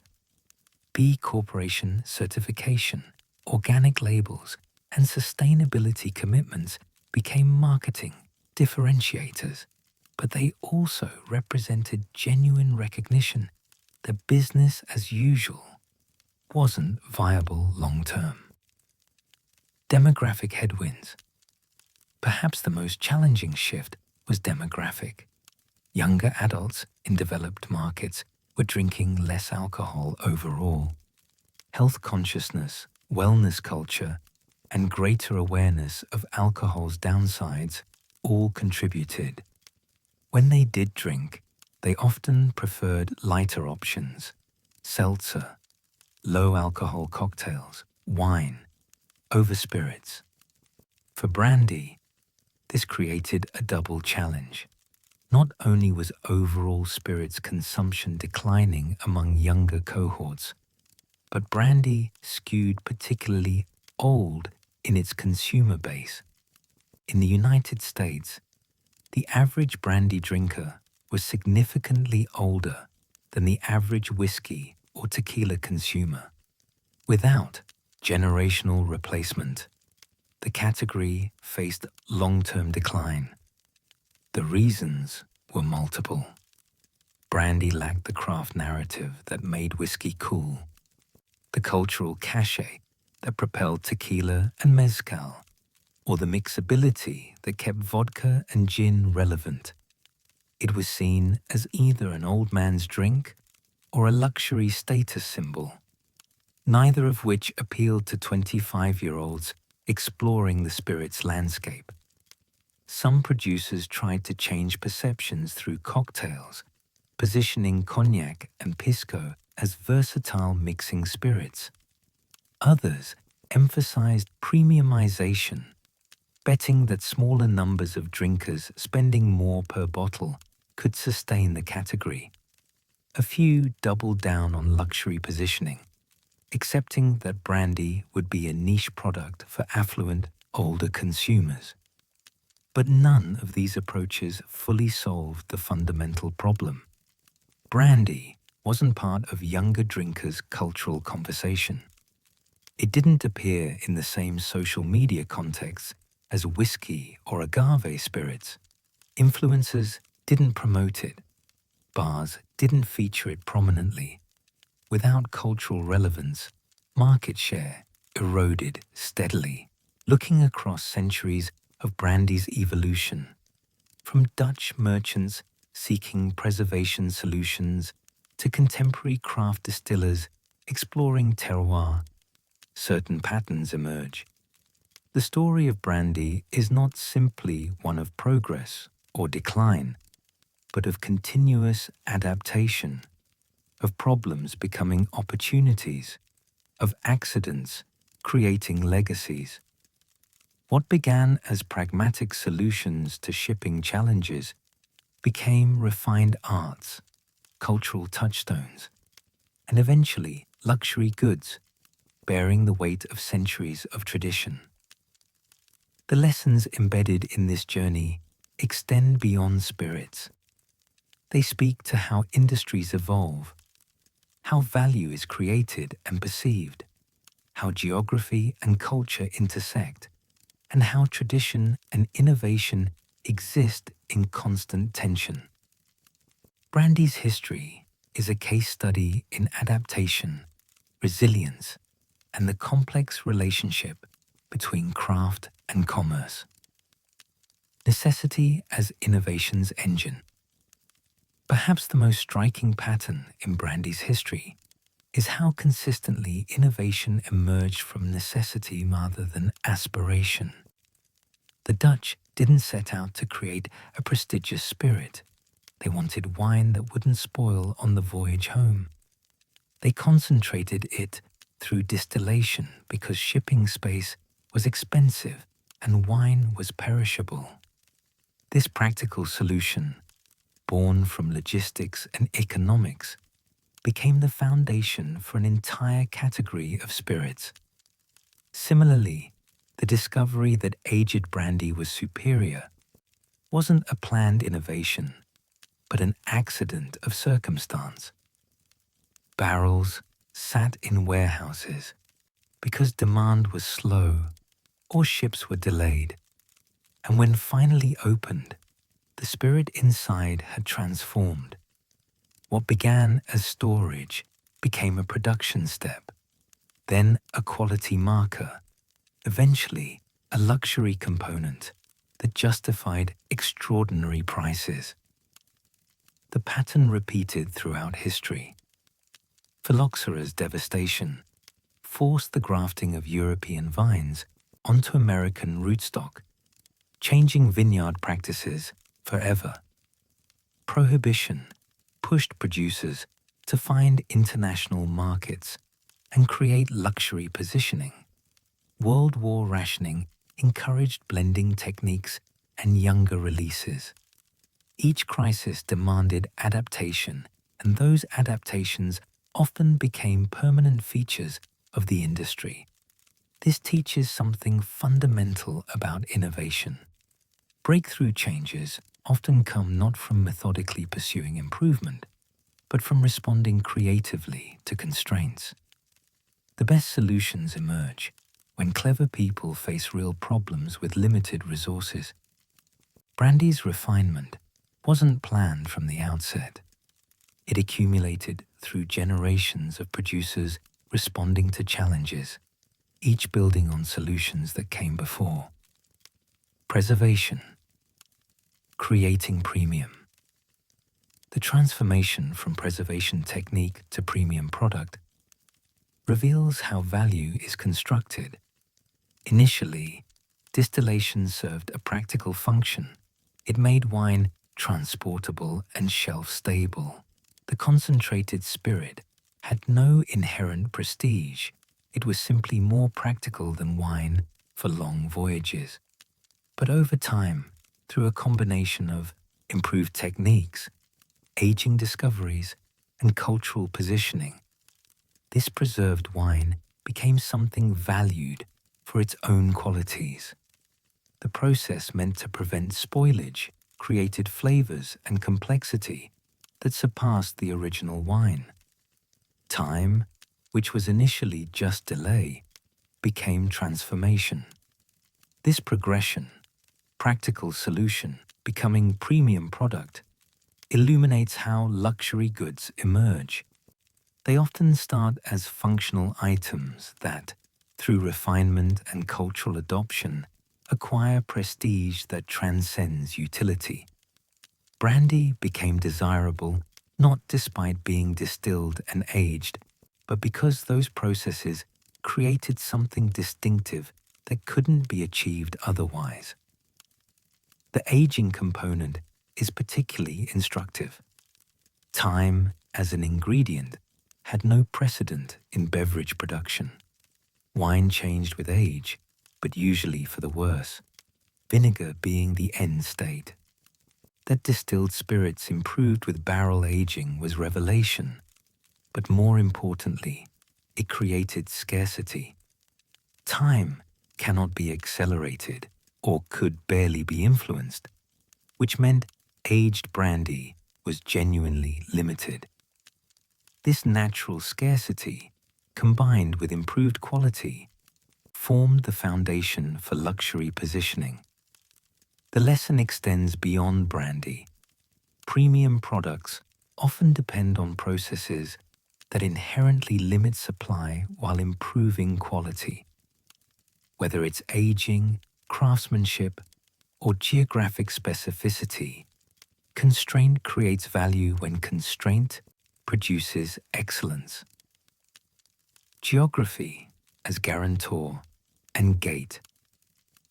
The development of geographic protections, Cognac's AOC, Armagnac's regional boundaries, Pisco's competing national claims, demonstrates both the power and limitations of terroir-based identity. These regulations preserved traditional methods and protected regional reputations, ensuring that brandy from Cognac met certain standards and that inferior products couldn't trade on the region's name. The benefits were substantial. Geographic protection maintained quality baselines, prevented fraud, and gave producers incentive to invest in their regions and reputations. A grower in Grande Champagne knew that protecting the appellation's prestige benefited everyone who could use the name. Collective reputation enabled even small producers to command respect in global markets.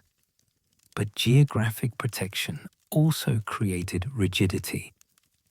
Regulations that enshrined traditional practices made adaptation difficult when conditions changed. Climate change demanded new grape varieties or altered techniques, but AOC rules specified traditional approaches.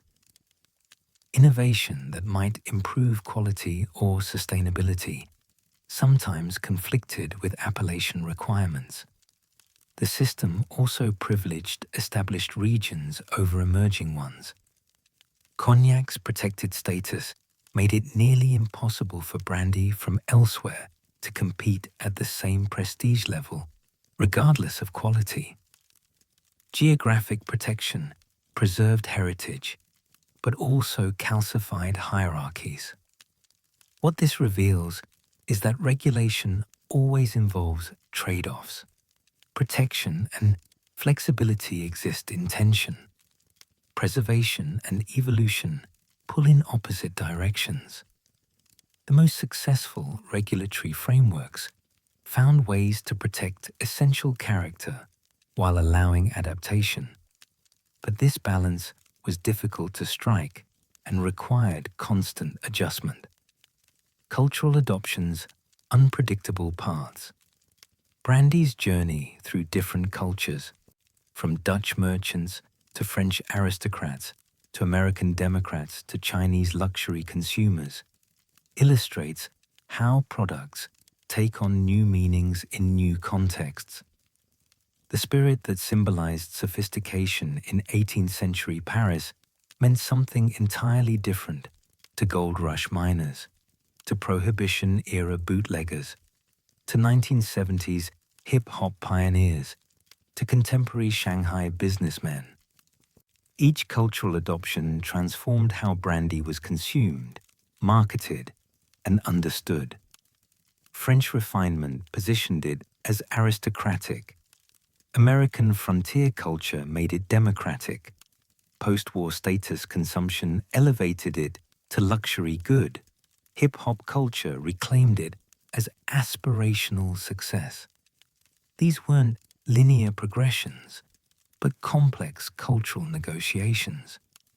The same product meant contradictory things to different people in different contexts.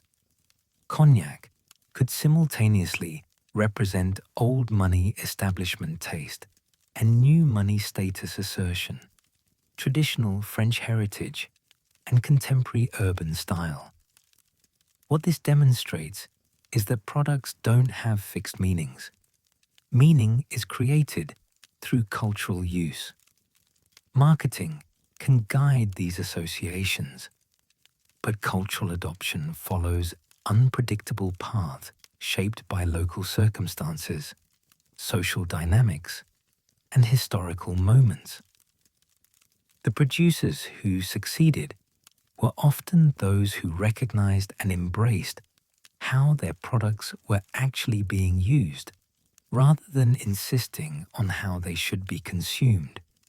It also shows that revitalization can come from unexpected quarters. Brandy's resurgence in late 20th century America owed much to hip-hop culture's adoption, something traditional marketers never would have predicted or planned. Cultural relevance matters more than heritage alone. The arc of Brandy's story stretches across 5 centuries and multiple continents, from medieval alchemists seeking the quinta essentia to contemporary craft distillers exploring terroir. What began as aqua vitae, water of life, a pharmaceutical experiment, transformed through accident and intention into something far more refined. Distilled wine aged to complexity, a spirit that captures place and time in liquid form. This journey was never linear. Brandy evolved through practical needs and happy accidents, through crises that forced adaptation and innovations that opened new possibilities. Dutch merchants seeking preservation created concentration. French vignerons discovered transformation through aging. Regulations codified quality while sometimes constraining evolution. Markets shifted from medicinal to recreational, from democratic to luxury, from local to global. At each turn, brandy proved resilient, surviving phylloxera and world wars, prohibition and market collapses, technological disruption and cultural shifts. It survived by adapting while preserving essential character, by honoring tradition while embracing necessary change. The core remained constant: wine, fire, wood, time. Everything else was elaboration on that fundamental alchemy. Now, in the early 21st century, brandy stands at another inflection point. The challenges are real and mounting: climate change, demographic shifts, market volatility, competition for cultural relevance. But so are the opportunities: renewed interest in craft and provenance, technology enabling precision, sustainability driving innovation, global markets offering new audiences. The future of brandy will be shaped by how producers, consumers, and regulators navigate tensions between preservation and adaptation, between scale and craft, between luxury positioning and accessibility. The path forward requires acknowledging these tensions rather than resolving them, finding ways to honor the past while building for a changing future. Adapting to a warming world. Climate change represents perhaps the most fundamental challenge brandy has faced since phylloxera. Rising temperatures, shifting weather patterns, water scarcity, and extreme events threaten the very terroirs that give brandy its distinctive character. The Cognac region that Dutch merchants encountered 5 centuries ago is measurably different from today's Charente, and the changes are accelerating. Adaptation strategies are emerging, though not without controversy. Some producers are experimenting with grape varieties better suited to warmer conditions, varieties that maintain acidity and aromatic character despite heat stress. This means potentially moving beyond Ugni Blanc in Cognac or introducing new varieties to supplement traditional ones in other regions.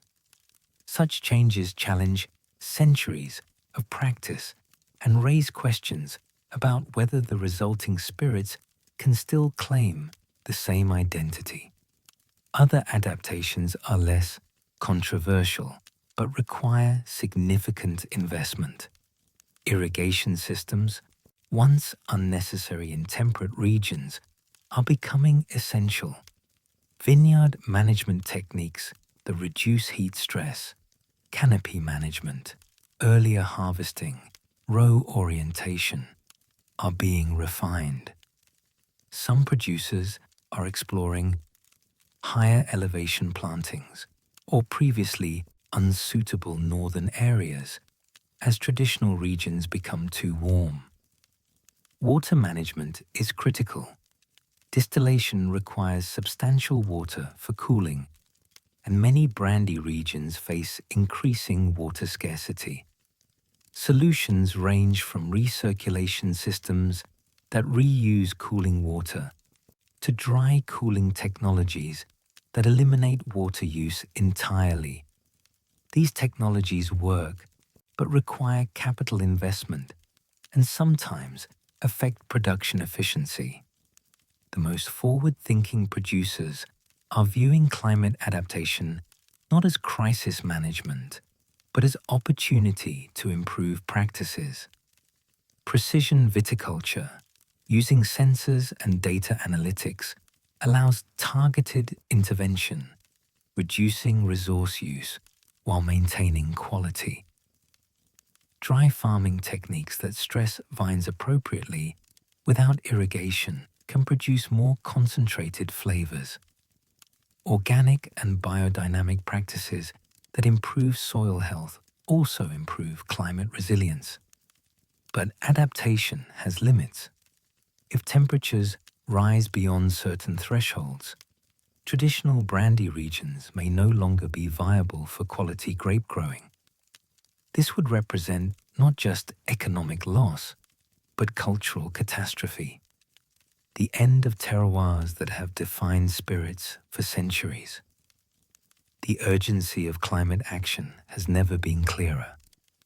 Sustainability as standard beyond climate adaptation. Sustainability is becoming an operational imperative rather than a marketing add-on. Younger consumers expect it, regulations increasingly require it, and resource constraints demand it. The brandy industry, energy-intensive and resource-dependent, must fundamentally rethink production. Organic viticulture is expanding rapidly in brandy regions. Eliminating synthetic pesticides and fertilizers improves soil health, reduces environmental impact, and appeals to consumers concerned about agricultural practices. Some producers go further, adopting biodynamic approaches or regenerative agriculture principles designed to sequester carbon and restore ecosystems. Energy use is another focus.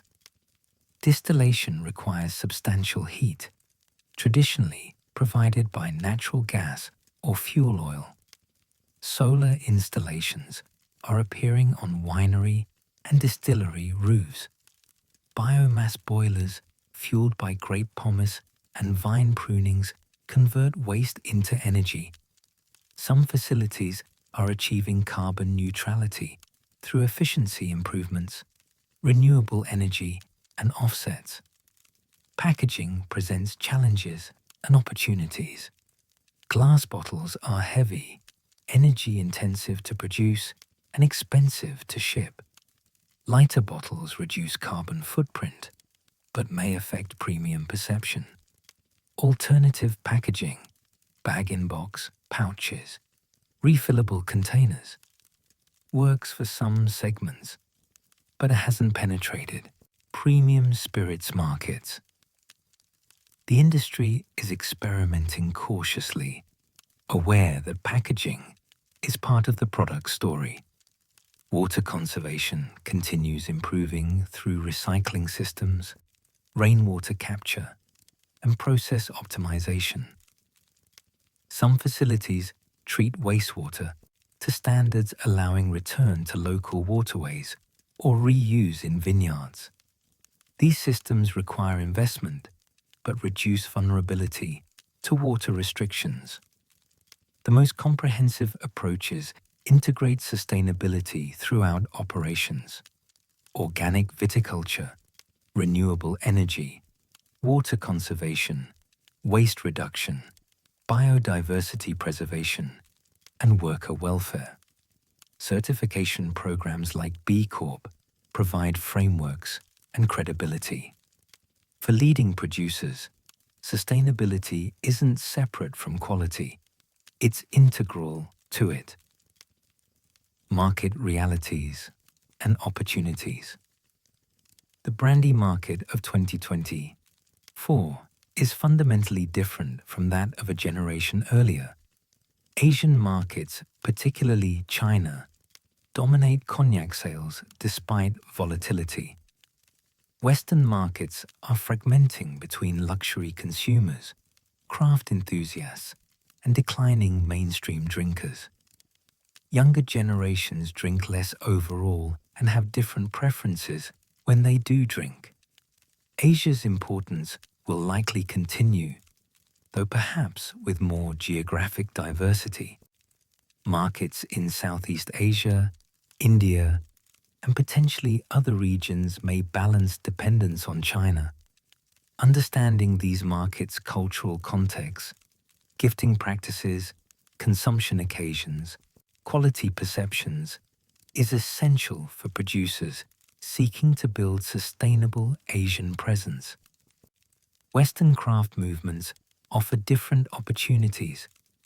These consumers want authenticity, transparency, and distinctive character. They're willing to pay premium prices for genuine quality, but skeptical of marketing hype. They value small producers, traditional methods, and honest stories. For Brandy, this represents a chance to connect with engaged enthusiasts who appreciate what makes the spirit special. The challenge is serving both markets without compromising either. Luxury positioning for Asian markets and craft authenticity for Western enthusiasts aren't necessarily contradictory. The same producer can pursue both, but they require different products, different messaging, different distribution strategies. Integration and coherence matter. Ready-to-drink formats and alternative presentations will continue evolving. While traditional bottles remain core, pre-mixed cocktails, smaller formats for occasional drinkers, and innovative packaging will reach consumers who wouldn't buy standard bottles. The key is maintaining quality and authenticity rather than chasing trends that dilute brand value.